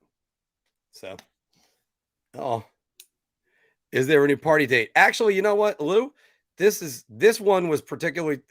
Filk just said it just now. I have to disagree with him. Hockey has let me down. Why is my cursor going? There it is. Oh wait, there it is. We are going to do a different bar meetup, but they rescheduled the Islander Ranger game. If there's a day bars don't need patrons to promote anything, St. Patrick's Day. Thank you very much for screwing me, NHL. So, unreal is one of those things. It drives me a little bit crazy because, like I said before, I still got my signed Mika Zibanejad jersey that's right behind me. I might do that for the next one. We are targeting January 6th, Boss Croakers. That should be the first time. Hey, thanks. Welcome to the show. And no, MC's been with us before.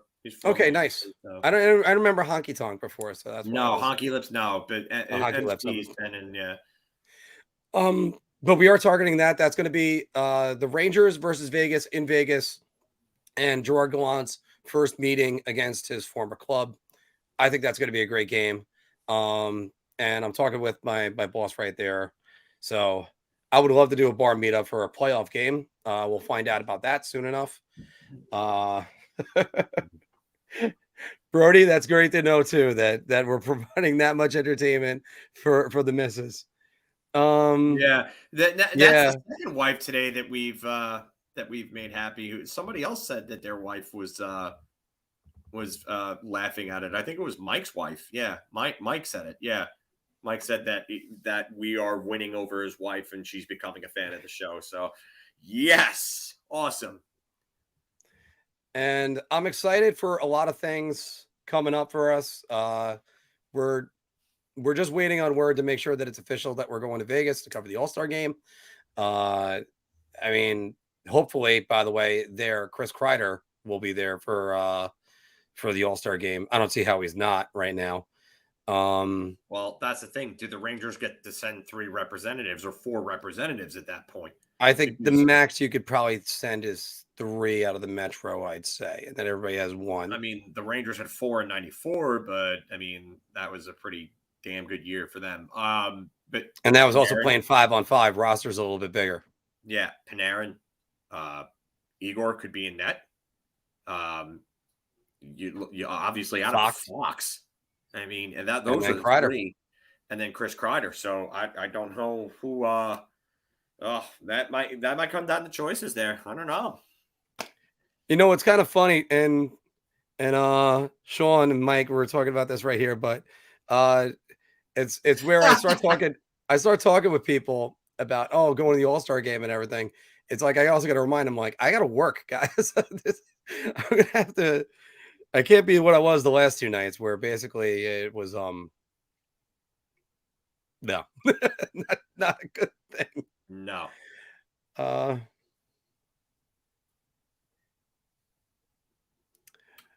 But not Nemeth, yes. Not Nemeth, yes. No, that is not happening. I mean, I wouldn't even, if somebody tried to pull a John Scott with Patrick Nemeth, I'd be looking to try to sabotage that campaign. So I can't stand. You know what I love about the John Scott thing, though? It was basically done to be a joke, but it also, and the league tried to run away from it. The league should have embraced it. They finally embraced it. And John Scott got to go to that game, and he was the MVP, and he was great in that game. And it made it, the All-Star game is an exhibition of hockey. And that's why you miss some things like Owen Nolan calling his shot on Dominik Hasek. That was great. Or like just seeing guys just do things and try it out for fun. There was, I think it was Phil Kessel against trying to remember the defenseman he went one-on-one with, that those guys, they were shit talking each other the entire way up the ice, and then Kessel ripped it past whoever the goalie was. Those are the things that, and by the way, this is always a great image to say, Big Apple Hockey is wife approved. Yes. Yeah. Yes. Yeah.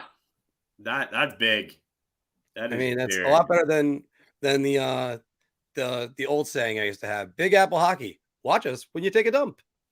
So yeah, no, that's not what you want to do. Yeah, John Scott's podcasts are really good. And again, it got to show a guy. I had a whole thing that wrote, I want to say the year it happened. I want to say it was 2016 on All Things Rangers about him. And basically he was so deserving of that. And we talk about some of these guys, like, take for instance, Ryan Reeves. They're fourth liners their entire career. And it's great to recognize these guys because they're great contributions. Yeah, good. You know what? I do agree. It was a nice story with John Scott. It really was. And the NHL tried to shut that down and all this other stuff. You know what? Have fun with it. Roll with it. And they only did it because the fans basically backlashed against the NHL trying to shut it down. So, like, that transaction was so shady. Yeah, when they traded him to Montreal. Yeah, so shady. Just stop. Yeah. Like, you knew what you were doing there. You were trying to mess everything up. Like, stop. And then I think he was the first guy since Sandis Ozolinsh to be traded and represent his old team at the All-Star game. Because if I recall correctly, Ozolinsh was traded, I want to say it was to Florida? Florida, yeah. Yeah. And he was still representing... Was that still San Jose? No, it's not San Jose. That was his first team. It was I think that was Carolina, I think. Yeah, it might have been. People forget Sandis Ozolinsh is a New York Ranger. Yeah, that was bad. Exactly. It's funny because my aunt Marcy worked in the Garden. She did media and event design, and she basically coordinated Mike Richter's and Mark Messier's retirement nights head to toe. Basically, courted Messier's family around Manhattan, did all this stuff to get those events together. I was talking with her. We went and we were watching one of the games, and she had like a board meeting like the day after for the 06 playoffs. They had just acquired Ozelinch, and he did something stupid and like turned over the puck, and it led to a goal against that cost the Rangers a game. And I called him Sandy's Bozolinch, and she accidentally called him Sandy's Bozolinch in the meeting, and they all looked at her like what? And she was like, I was hanging out with my nephew and we watched the game together, and he ended up saying that, and they all kind of just laughed. Yeah, so funny. So funny. Oh, God. Oh, God. So, by the way, if you ever want somebody from us to officiate a wedding. Yeah. Sean had to put in there that the Mohawk was excluded. So I have to tell you, that might be the last choice, because Anthony loves to play pranks. And he's gotten me a couple real good ones. Yeah, Anthony likes to he's a prankster. He is. No, Anthony actually he had to go to the Islander game. So yeah, he never I never got the reply back from him, but I'm assuming he had a lot on his plate with the girls and everything else. So it's all right. Like, you understand it. So yeah, it's not the end of the world. We're all going to be here. Anthony's looking up all of our addresses to send them horse heads, Mohawk slander revenge. He's being held hostage by the Faux. So we're at 199 subscribers right now. Or 1999. Yes. Not 100. 1,999. We just need one more. So if you're listening to us and you haven't subscribed, just do it. Please do it. It's, you know what's gonna happen though. I'm gonna be all happy about it. Be like, yeah, we got our 2,000 subscriber. And then somebody's gonna unsubscribe. Yep. Yeah. Just to mess with us. Somebody's gonna do it. So let's. I'll keep clicking refresh to see if that changes before it's over. Before this is done. Although I do have to start thinking about, I got a hockey game in the rinks in Hop Hog. That's coming up soon. What time? 9:55. Oh, I don't know if I'm eating something before then, though. I never would like eat if I were you. Yeah, I would eat. And then see, I already knew it was gonna happen. We already knew it. Yeah. Well, the thing is, numbers are very much in. It's just I have so many numbers. There's so many things clogging on this head. Whether it's shortest amount of screen time for leading actor to win Best Actor, Anthony Hopkins at about 19 minutes, or Keith Hernandez's batting average when he won the co-MVP, the only co-MVP he's ever handed out, 1979, he was 344. There's just too many numbers. Davey, I used to be a center. I play either wing. I could play any forward position. A left wing predominantly, and it's because I'm a righty shot. I like the I'll give away a secret. I like to shoot stick side on the off wing. So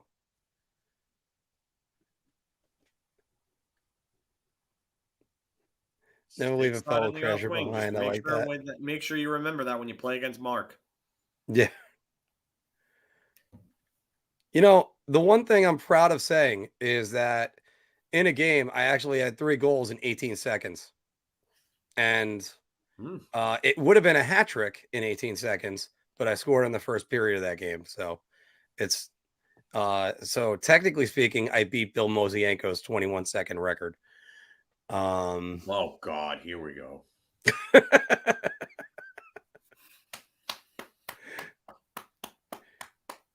Yeah, that was the sound that I was making in my head, but it wasn't pat on the shoulder. Good job. We're at 2000s. Yay! All right. So Waiting for Sean to unsubscribe because that's gonna happen now. All right. So I gotta put that in. Mark and Alexei Kovalov. Huh. There you go. Nah, but oh, here we go. This is a good one. Yeah, but own goals don't count. Well, I loved when one of my teammates tried to say that I put it on Facebook about that. We're at 2,000 subscribers. Yay! Hold on, Michael, thank you very much. We appreciate that. Welcome to the show, I think, because it's the first time I think I've seen you. But yeah, you know. Thank you very much, Mike. And we're gonna throw down a little bit of. I think I got the confetti somewhere. There's the confetti. Yeah. I mean, let's make it rain money. That would be a lot better. So again, guys, thank you very much because we do this because we love hockey and we love doing all this for you guys. It started out as three friends just bullshitting about hockey and having and talking and just ranting, rambling, and raving about things, and it's turned into something really good. And you know, we're not even close to the end. So, and we're not even close to reaching our full potential yet. No, because even going back even further than that, it started out where it was I was doing some videos just for fun. I told you about the Ranger draft picks, and you disagreed highly that I left Tony Granato off that list. Then we would talk back and forth. You actually said, "Thank you very much, Lou." Thank you very much, Lou.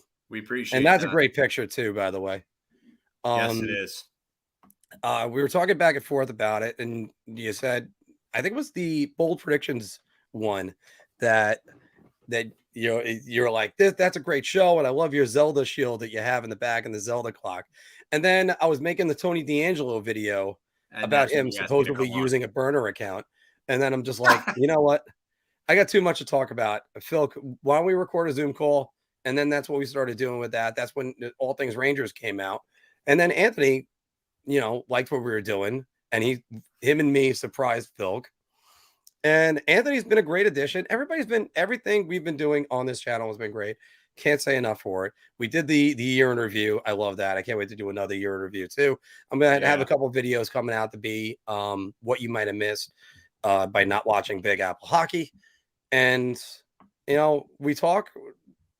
We're hockey pundits and hockey personalities now. So that's why we're still going to go around doing everything we can to spread this game. We love this game. Davey, I hope we do get to that 1 million mark. That would be so awesome. That would be great. And thank you, Mike. Sean, I will hold you to that. Just because you like to mess with me, I will hold you to that too. Sean, the problem is if we get to 3,000, I'm going to want to buy you a drink. So yeah, we get another 1,000. We're all gonna want to buy everybody here. Yeah, stuff. Hell, and like I said, I can't wait till there's a 0 after that too. So yeah, that's just great. Thank you very much, Rich. We appreciate that, man. We do. Yeah, we really do appreciate it. And our job is content and getting to content and getting it all out there. And we're gonna keep producing. You keep watching, we'll keep producing. So 4,000, then I think we're gonna have to keep pushing you here, so this way we can get that subscriber number up, because it seems like when that subscriber number stops you from drinking, you start to get scared, and that number keeps going up and up and up. And if those subscriber numbers climb, I think it benefits the both of us. Well, Davey, by the way, you're right about that, and it better be an expensive drink. Well, it could also be just a tall boy at the Garden, because they're $18. Yeah. I bought. Let's see. I bought around last night because big deal. Because I ran to a couple guys, because I can't run to anybody anywhere that somebody doesn't know me. Just from all the networking connections I've made in my life. Oh God, Mr. Popularity over here. Oh no, well, I'm not all right. I'm not saying it to be egotistical, but I mean, I'm walking back to my seats and it's just, hey, Mark, how's it going? Oh, okay. So, couple people are shirkers.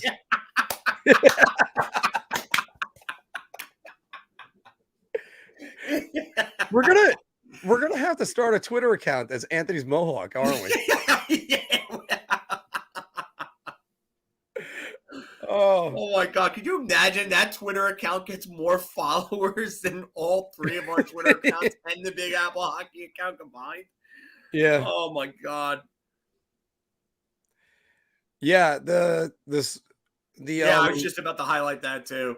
yeah, Oh, subscriber God. account would be pretty low. But then Yeah, again, it would be. you know how much competition we got? We got a lot of great competition for just YouTube on hockey channels, and even specifically Ranger channels. We're blessed to have a good relationship with Wardy NHL, Tyler and Steven, both really good guys. And but yeah, like one of the stories I tell about just how I run into people I know. The last time I was in Vegas, it was the Ranger Vegas game, their second season, I think it was I'm all for this, 2018. by the way. And Starting a Twitter. nice. Yeah. Oh, sorry, it was 2019.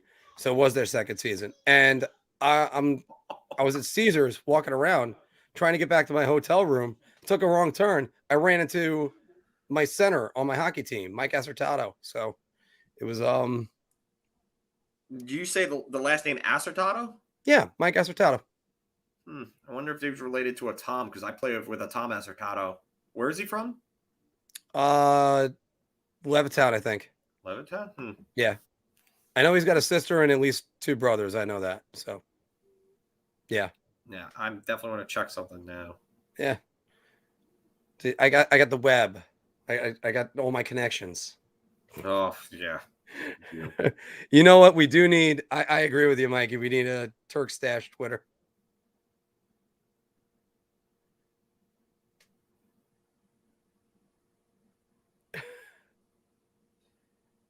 The main pick will be Anthony's Mohawk. Anthony's Mohawk getting in the cab when the Panthers fired him. I love that. Networking. Yep.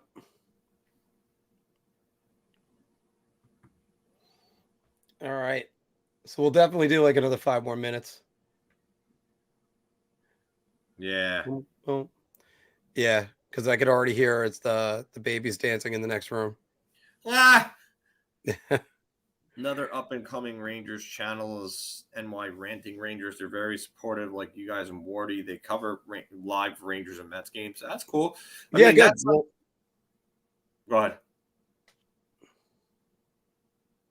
Oh, no, I thought you were going to say something there. Oh, no, and I was interrupting you, so that's why I was stopping. No. I was going to say, I know you've talked about doing live watch-ups. I mean, if you want to do yours, I mean, I don't necessarily know if maybe I could incorporate Good, Bad, and Ugly into that then in some sort of way. I don't know. I've never thought about that, so. Oh, you mean doing like a live watch-along type live deal? watch? You know? Yeah. Yeah, I kind of want to do one, Rich, but also I don't. Thank you again. Yeah, Rich, thank you. Yeah, I'm not. We're not too far behind on that because I'm starting to get hungry again. So, you know, I still think MySpace is still up, and I can still find some of the pictures that I had from that. Probably still with one headlight playing every time it goes on. Oh man, Wallflowers, good album. Bringing Down the Horse. It's my favorite song, and they are my favorite band. I am not ashamed to say that. 6th Avenue Heartache is a great song. Great song. They're one of those bands that every single time you get one of their albums, there's a song that just hits you. They also, a lot of their songs kind of hit me at the right part of life as well. There's a song on Red Letter Days called Feels Like Summer Again. I love that song, and it's a very uplifting song and everything. But there's a song called Love is a Country on was it Glad All Over? Is that the name of the album? I think it was, which I always thought was such a great song. And then I actually sat down and listened and like took in the lyrics. It's about finding love. It's about not expecting love when you're young, finding love and when you're not expecting it, and then losing love. So it's, yeah. But yeah, you know what? This is a great thing about how, and that's why when I kind of had the response on the Gravity video, it's sort of like I don't want to like attack a guy personally, especially because I think Nathan does a good job, and he's Nathan got does a lot of content. You know what? He puts in a lot of work for his channel, and I respect the kid. There's some things where I feel like he's not really a fan of any one specific team, kind of like how Shannon is. But I feel like Nathan, he just gets jumbled on a little things because he's trying to watch a little more than he can handle, and he really can't. He's trying to digest a little too much for his own good. Yeah, I know he's a Stars fan. I think the Rangers are his second favorite team. Yeah, I think that's how it is, and I think Tampa Bay might be like his number 3. But yeah, I do like what he does. I like his countdowns and stuff like that, and he seems like a good dude. I don't get the arrogant vibe from him, which is good. And you know what? He puts out a lot of stuff. He really does. Nyquist is another one. Nyquist is very good. I like him. I like his stuff. Odd Man Rush is great with the informative stuff. Like if you want to watch like a 20-minute video on something, Odd Man Rush puts in a lot of good work and lives overseas. So it's a little harder for the overseas guys to do these types of things. But Odd Man Rush does a damn good job with what he does. And obviously, Shannon, the hockey guy, and Rob talks hockey. We were talking about him beforehand. Another one. He does like little types of things. Saps is he seems like a nice kid. I haven't watched too much of his stuff. He's definitely a little fanboy. But you know what? I like that he's a fanboy. I do. Because it's raw emotion and energy from him. And he's just being himself, kind of like how we're being ourselves. Like that's the one thing I pride ourselves on is that we're not cookie cutter. We're authentic. And we blend in different and unique type segments to make this show different from other shows. But Saps that's just who he is. And I like that. And his show, like, he's different. And I like it because of that. So I give Saps credit. I'm with you on this, Mike. Top Shelf Hockey. I think he knows his stuff to a point. He's a little more monotone, I would say. There's just not a lot of excitement from him. He's just very, very kind of cookie cutterish in a way. But I mean, he's not bad. He seems like a decent guy. You know, he's very rumor heavy. But yeah, again, this is actually perfect. Everyone needs their niche, and Top Shelf is very rumor heavy. And you know what? That's perfect.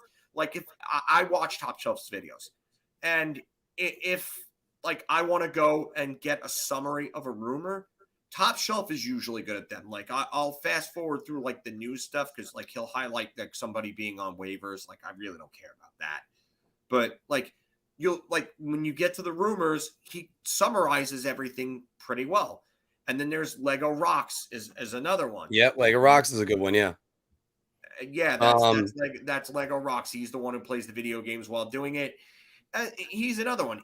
I mean, translates some things from foreign papers too. Yeah, which is good because a lot of places out there, a lot of channels won't do that.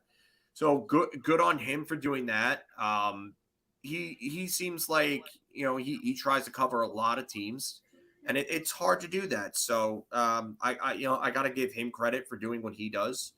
But again, he's different from everybody else, and which is good because every channel is different. If every channel, like if we were just like everybody else, would you guys want to watch us?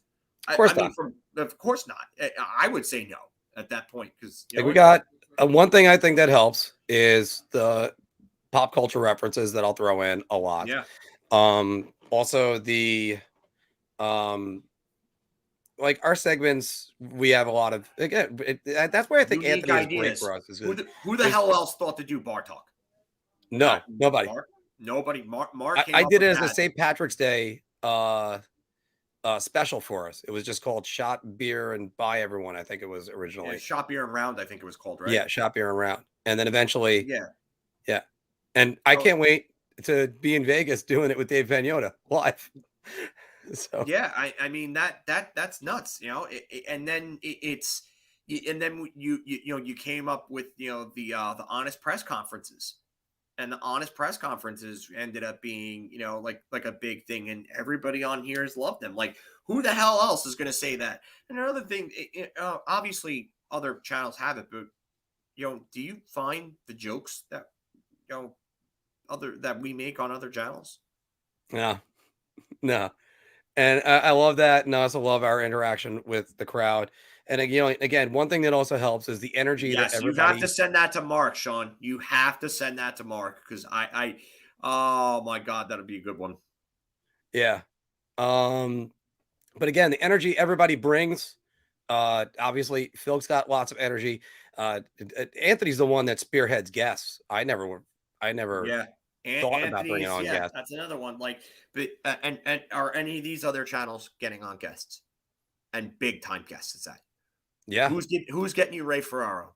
Who's getting you Darius Kasparaitis? Who's getting you Marty Biron, Michael Grabner, Dave Pagnotta, Dan Rosen? Who's getting you those guys? Yeah. And Keith Jones was a great one too. Yeah. Yeah. I mean, I wasn't there for that, unfortunately. I still, yeah, I know it sucked that you weren't there. I still love always trying to find something that makes the guys really think about their careers or just things that are out of the ordinary. My favorite one with that was I was holding that, and that bullet was chambered, and I love Keith Jones's smile when I asked him about his only career penalty shot, which he then said, "Oh, I put it right into the Montreal crest of the goaltender. I forgot his name for a moment, and I was ready to say it. The happy ending was Keith Jones scored on in the third period, and then he mentioned it. He was like, "Yeah." And by the way, who had the assist? Mark Tenorti had an assist on that. So yeah, it's funny. It's funny how that works, but it's just And that's another thing. We blend in different things here, and it's not just.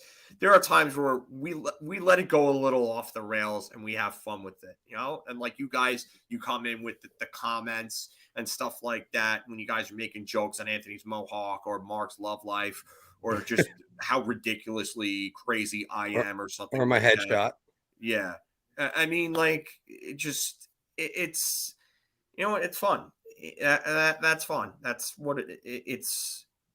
We want to keep this fun. That's the most important thing, and I love what we do because we haven't strayed from our originality, our way of doing this, and it's. We can say it's somewhat successful so far. It's definitely successful in that we're reaching people. Like, Yeah. I mean, again, one of the better moments for me in general, AZ, if you're still on, was my cousin Mick was at a cigar bar and he saw AZ wearing his Rangers tank top, and he goes, "Oh, hey, yeah, so my cousin does a Rangers podcast." He goes, "Oh, which one?" And it was All Things Rangers at the time still, and it was, "Oh, no kidding, I love those guys." Yeah, so it's reaching everywhere. Like, I still wish we got to see Blue Shirt, but I think since we changed around, or even do you get to see Dean at all? Dino and I talk on Twitter a bit, so Okay, he's definitely still like following. It just unfortunately with the time change around, I don't think he can really watch like the live videos, but I know he's still around. Blue Shirt's another one. It was cool having Australia. I mean, you have Tomas and Leo from Finland. Yeah. I mean, that's awesome. And then we had didn't we have we had Germany. Yeah, we had Germany for a while. We had my last Good, Bad, and Ugly video was somebody from Germany. It's great to have this reach. Flora, I forget the Floritzwell, I think the screen name was. Yeah. Yeah, it was something like that. Yeah, Flori something. I can't remember how it was spelled. I'm sorry, but I know that they said they were from Germany. And you know what? Another thing cool too, we've got female viewers.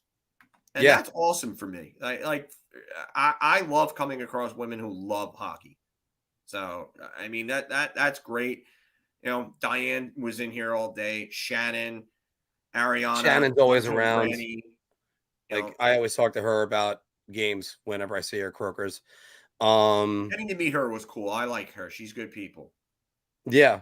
And just again, like one of my favorite moments was this guy John who's a regular of mine at the bar.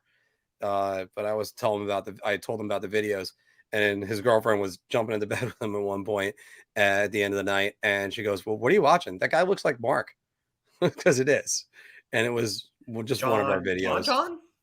No, John Fordham. Oh, all right, never mind. Yeah, you've met him though. You met him one of those times you've been now. So Okay. yeah, which is good to get some celebrity in there. So Yeah, I mean, I just, I love doing this. This is great. and yeah, Do I play NHL 04 on PlayStation? I had NHL 04 on PS2 actually. It's a decent game. Not my favorite NHL game. is that the one that had Marcus Naslund on the cover? No, that was 05. Okay. 04's cover started out as Danny Heatley. Then he killed Dan Snyder in the car accident. He got replaced by Joe Thornton. Joe Thornton and his brother got into the barroom brawl in Boston. He got taken off. And then finally, Joe Sakic ended out the year. Yeah, that's the only cover to have an athlete change mid-season and mid-cells. So, Wow. Yeah, Davey, I do like NHL 04. It's a decent game. It's not my favorite NHL. I prefer 06 over it. 06 was one of my favorites on PS2. 06 and 03 I loved. They're good NHLs. NHL 97 for Sega. I love NHL 95 Yeah. for Sega. Probably my favorite all-time hockey game. NHL 95 for Sega was just awesome. I'm going to go NHL 94, Sega Genesis. Yeah, everybody says 94. I'll probably go maybe NHL 98 for PC because I used to play. I abandoned the PlayStation, a lot of them for PC because you added the option to put your face on there. So I was trying to do that for a while. And it was also easier to keep the rosters up to date. Blades of Steel. Yeah. Davey, I love Blades of Steel, and I love that's actually a top 10 that we have to do. We have to get back to making some top 10 videos. Yeah, we should. There's an extensive amount of editing that has to go with all these, or even just there's 2 videos that we got that we need to come out with. One of them, obviously, best hockey games of all time that you could ever think of. There was a game that I used to play on PC that was a text game, and it was phenomenal. And it was, I can't remember the name of it, but it would be like it just calling the play-by-play for you, and you're watching it, and it'll be like, do you get a skate? Are you gonna skate it in? Are you gonna dump it in? Or are you gonna pass it in? And you make those choices, and sometimes it would be giveaway. He walks in, shoots, and scores. It was great, but I can never remember the name of that, so it's not going to be on there. We got to get a video up for NHL What If of Anthony discussing the playoff run in '93 if Pierre Turgeon never got injured, because we have the Ray Ferraro soundbite on there as well. So that also helps. I couldn't come up with a topic for him. Wayne Gretzky hockey was pretty decent. Wayne Gretzky's pretty hockey, yeah. I liked that game a lot. I have actually both of them on Nintendo 64. I have. Yes, David. So basically, Oregon Trail. Yeah. God, except for not dying of cholera. And everyone died of cholera or dysentery. Yeah. To mention this, David, I think I was on a year-long wait list to get Blades of Steel, and it really paid off. I mean, I just thought of another one actually that just gave me an idea. Lou's comment right here. Top hockey movies. Oh yeah, definitely do that as well. That's another one too. Top hockey movies. You know what I think we could do also as well? Go through back in time. Favorite pieces of hockey equipment. Okay. Like the original Easton Synergy or something like that, like just have a list of some of the things. Never forge the river because you always die. Yeah, basically. Either that or you lose all of your cattle and everything. Yeah, or you lose, or you lost something. And you know what? That's one of those games they updated it. You didn't even need to update it. Just keep it the way it was. Yeah.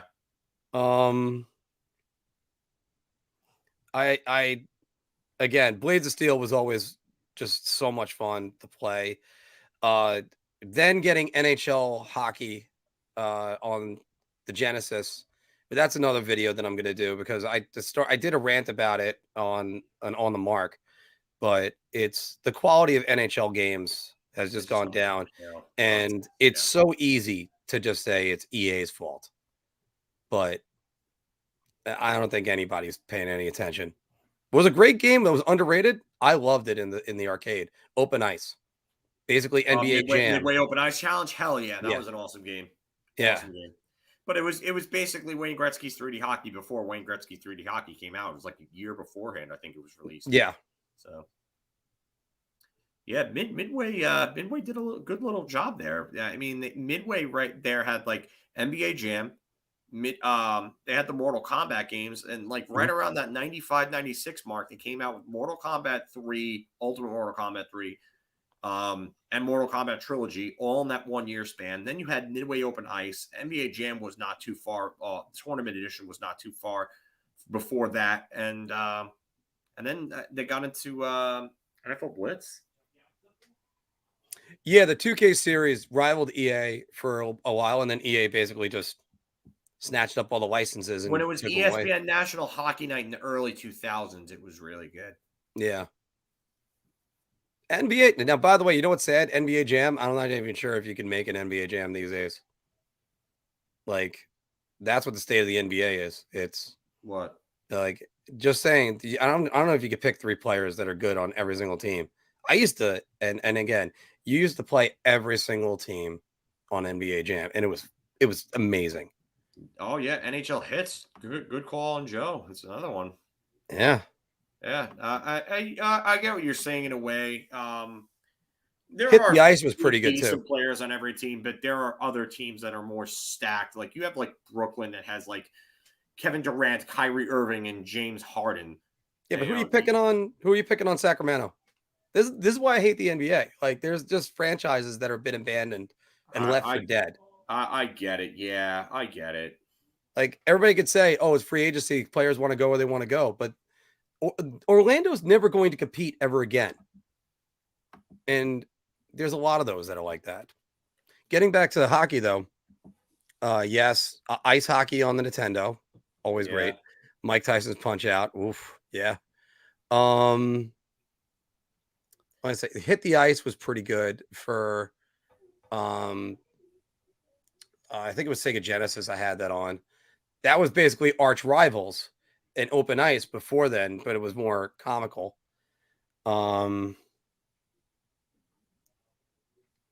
Octavia Bradley was blocked. Spambot. Oh, okay. It's Spambot. It keeps saying something like a Vask Tech. It's a Spambot. All right. There's been 4 of them that have come in today, and they started coming in the streams recently. So, yeah. All right. Thank you.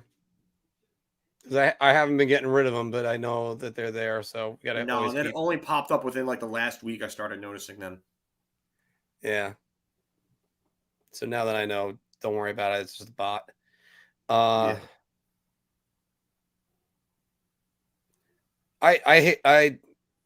my favorite hockey movie is still going to be Miracle. See, this is another one right here. Lynette Osborne. See the comment? Yeah, I see it. Yeah. So block. Yeah. Like, what's going on with that? I don't know where they started coming from. I really don't. Hey guys, we're actually getting big enough that people want to try to get spam. Yeah, that's Brody here saying they've been in every stream that he's been in. So yeah, I guess it's I mean, we had our egos inflating there a little bit, Brody. We were feeling really good that, you know, maybe we were finally popular enough to where spam bots wanted to come in, and then you just crushed us there, bud. Yeah. Well, at least it's bad everywhere. Yeah. Remember when we were going to do 5 more minutes? That was half hour ago. Someone said that in my last Good, Bad, and Ugly video. I think it might have been Joe said it. 5 minutes from Filk ends up being like 2 hours. I love it, by the way, Lou, to mention about Miracle. First off, by the way, it was my first audition I went on in ever, professionally speaking. I wasn't even doing it. I wasn't even trying to act professionally. and I bombed. I was terrible, but it was one of those things of it's like I can't help but look at myself and go, if you were better, you could have been in Miracle. I wouldn't have been a Ruzioni. I would have been a right-handed shot. I will. There's another one. Emily McDowell. Davey, I am the biggest defender on Youngblood. I love that movie. I like Youngblood better than I like Slapshot. No. No Oh, way. you can say no. That's a great part about having different opinions. Yeah, I will never say that. I do like Youngblood a lot, but I can never put it over Slapshot. Yeah.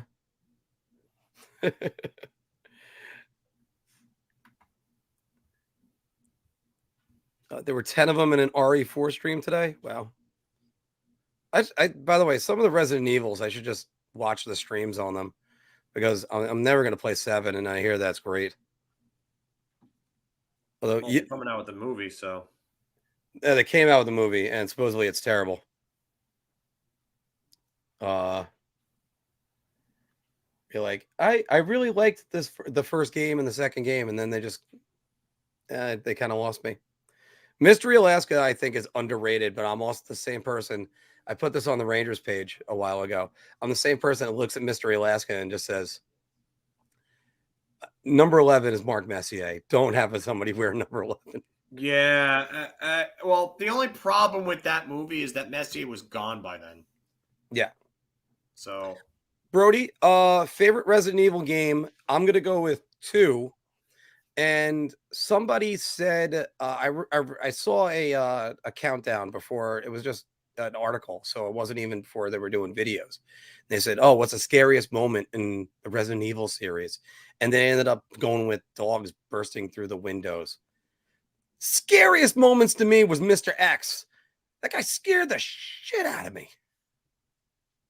I was never really a Resident Evil guy. Yeah, Never got into it. I was huge for the first 2, and then I liked Dino Crisis. Dino Crisis? No, Dino Crisis is the arcade one. The one with the dinosaurs that were going through time or something like that. What is your favorite sports movie, Filk?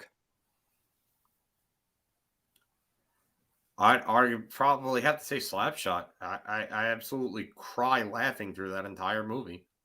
It's hilarious. Miracle would be up there for me too. I love Field of Dreams. Yeah, Field of Dreams is in there. Sandlot's a favorite. Natural's up there. Hoosiers. Remember the Titans is another one for me. Yeah, those are all good ones. Those are all good ones. Yeah, Mr. X was he would you would just be walking along and he would just burst out of nowhere. And supposedly in the new game, the remake, he's even scarier. Yes, Brody, that was the NHL draft. That was the night where I facepalmed for Brennan Othman because I wanted Fedor Svechkov, and now Brennan Othman has just absolutely went out and made me eat shit for talking about him. So yeah. See, by the way, again, we love to be wrong when people are proving us wrong. So, and I still remember I put the whole reaction video in there too. You put it on in Croakers, and everybody's just watching me in Croakers. Yeah, and then I'm outside. I was talking to you, and then you came down. I think it was about 2:00. So, Whereas the Natural, by the way, Davey, you're right about the Natural. The one thing I said, I years ago, I made a list: best baseball moments in movies, and the Natural is number 1. I mean, him hitting the home run at the end, the Randy Newman music going, breaking the lights, the photography of it was amazing. That was good. Goon is a great sports movie. You know what, Brody? Honestly, it's not that I hated the player. It's just that I wanted them to draft a center, especially after the year before they took Braden Schneider over Hendrix Lapierre, and I wanted Lapierre, and they needed help at center. And they were 2 very good, talented players, both available. So that was why I didn't like the Othman pick at the time that it was made. But I mean, I understand it. I understand. And I think, Dave, you also, by the way, I'm going to get on to Filk's point in a second, but I just want to finish with yours. I think The Natural was one of the first movies I remember on HBO when I was a kid. And between that and The Karate Kid, I watched those movies like all the time. Yeah. And again, I think I was annoyed that they never want to address the center position. And it's just one of those things. That was the thing with me. Like, I think there would have been a different feeling, say, for instance, if the Rangers had the number 2 pick and got Byfield, but they didn't. They got 1. They got Lafreniere. And it's not exactly working out for Byfield right now either. You're right about this, Mike. You don't draft for need. You get the best player. But Hendrix Lapierre was probably the best player. The concern with Lapierre, because Lapierre would have been a top 10 player in that draft year in 2020, had not it been for the neck injuries that he had sustained, which they thought were concussion problems. And that was what scared teams. Washington took a chance on him. And as for Svechkov, you could argue that Svechkov was the best player and that Hoffman wasn't. But you know what? They thought Hoffman was. He's had a monster year, and he should have made Team Canada for the World Juniors this year. Him not making it over Zach Dean, over Ryan Tverberg, and over Ridley Grieg is a joke, an absolute joke, and there's politics involved in it. I wish I could say more, but there's politics involved in it. Although there is one other thing Statboy Steven brought up with that. But by the way, Honky Lips, this is 100% right. I'll be do the Filk. All right, I gotta get it over here. I gotta set up a green screen and have him film it so that way I can make one of these for you. But definitely that moment for me that's one of 2 moments that make me openly bawl like a baby in movies. And this is okay. So this is a great point, and it brings me to another thing from this past year's draft. You took Jalen Grubbe over Sasha Pastujov, and Sasha Pastujov is absolutely ripping up the OHL right now. How do you not take the chance on the skill there? Oh, my God. And so stupid. So I had Steven on Tuesday, and one of the things he said is not only does politics have to go with that, but also he's playing right now with the Erie Otters, Brendan Hoffman? No, Flint Firebirds. Flint Firebirds, that's it. But there's 3, that's why, because there's 3 teams in OHL that operate in America. So there's the red tape of having to go through customs and everything else of blah, blah, blah. There wasn't enough scouting. It's also that some of those guys that were selected over Hoffman are 20, and it's their final year of eligibility for the for the World Juniors. Like Will Cooley, this is his last chance. And I listen, I like Will Cooley. He's having a really good year. But if you look at the numbers for Cooley and Hoffman is doing more on a team that's scoring less. And Brendan Hoffman's goal share, I know Steven brought that up because him and I have talked about this many times. Yeah.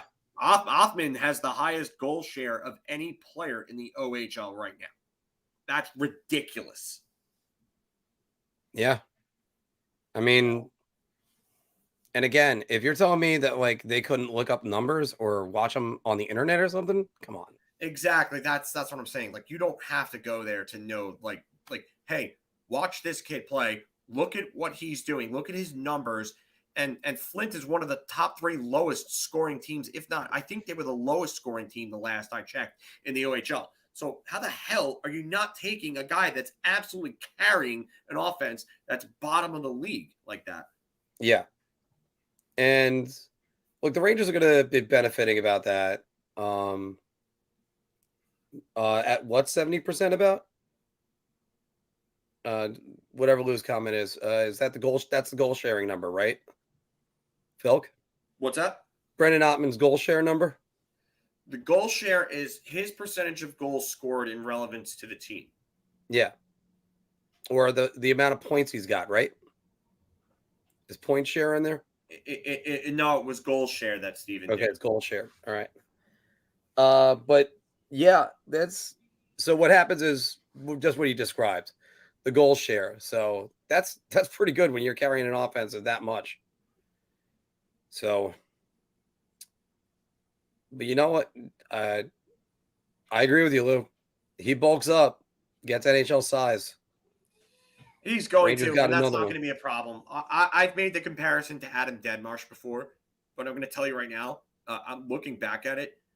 I'm just saying Deadmarsh's style of comparison. And mind you, I'm not saying that these players are Othman's ceiling. So please don't mix that up. But adios, Lou. Take care. It is, Lou. But I looked at Deadmarsh and I was like, wow, like he plays a very straight line north-south game, goes to the dirty areas, kind of like Adam Deadmarsh. I was like, okay, he has decent hands and a decent shot. But as this season has gone along, his hands and his shot are way better than I think Adam Deadmarsh's were definitely at that age. He plays a lot more like Cam Neely. Yeah, you were saying that. Stylistically. And you know what the thought about Cam Neely is? You think he's like 6'3", 6'4". He was only 6 feet. You said it. 6 foot and 200 pounds. That's it. Yeah, man. Yeah, he did say that exactly. That Draisaitl is 50% right now, and McDavid is 49%. That's unreal. Unreal. Yeah. Let's just do a couple more minutes because we're gonna have to unload this. Or upload this. I mean, we're also making sure that we have the podcast available for you on iTunes and Spotify, so that way you can hear us in the car. Should you ever miss us, we're doing it right now the once a week, but I guess I might start uploading the good, bad, and uglies and all the other ones. Like I said, if this program schedule goes off great, we're going to be in good shape because you got Filk doing late night hockey talk, and Anthony did his first clapping bombs the other day. Then I made an intro for him. Why did I say for him twice? I made an intro for him. And I have the one for me on that, but I think I might record mine a little bit more. So again, we're providing more content for you, and that's where we're looking to just get better. So loving this. Yeah, me too. But yes, Cam Neely in the bathroom stole White Christmas. Kick his ass, Seabass. George, if you haven't seen it, right here, since you're heading into Tombstone, let me throw this up at you because I still have it on here. I still haven't taken it off. Oh, look, a wild Steven. It was Tombstone Rangers.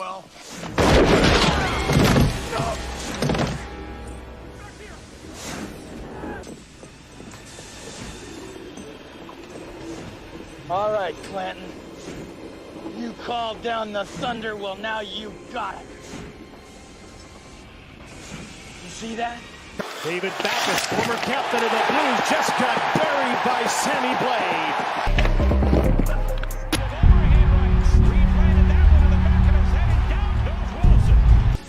Run! Tell all the other curs the line's coming! You tell them I'm coming! And hell's coming with me, you hear?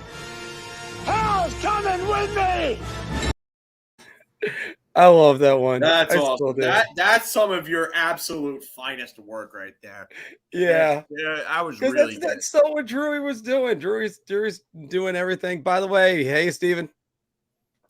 Yeah, a wild Steven has appeared as if he was a Pokemon or something like that. and it's funny because we were using your side salad comment before about the Minnesota Wild, and now the Columbus Blue Jackets have become the complimentary bread of the NHL that every restaurant has sends out to you. So, well, so if we could always use your reaction to that as a live critique. Yeah, no, George, I always like to do all those Steven used knowledge. It's effective. Yeah. I like that. I always like to use whatever movie references or everything else I can, especially if YouTube allows me. And the other thing is, like I had the Simpsons baseball reference for 9 misfortunes for the Islanders today. So that was another one. So that's always a good to go with. Yeah, I'm gonna have to start getting ready for that game. Yeah, I think you should too. You got time, and I'm gonna have to eat because I'm probably gonna end up going to the gym for the second time today in a bit. So Nice. I'm starting to get on my gym routine again. So clean eating, my hopefully, friend. Clean eating. Telling you. well, yeah, I haven't done my New Year's diet yet, but I will be doing a lot more of that. Clean eating. That's the biggest thing, man. It's super effective. It is super effective. Yes, it is. All right, guys, thank you all very much for joining us today. We're going to get this uploaded right now for the podcast for iTunes and Spotify. And it's always great having you guys with us. Like we said before, it might sound like we're kissing your ass, but this really is the best part of our week. So take care, everybody. Maybe we aren't. Oh, Oh. the world may never know. So, all right. Well, take it easy, and we'll see you guys soon. Hopefully, there's another clapping bombs coming at you guys, maybe tomorrow or Saturday. So, talk to you soon. Let's go, Rangers. All right. Why doesn't it?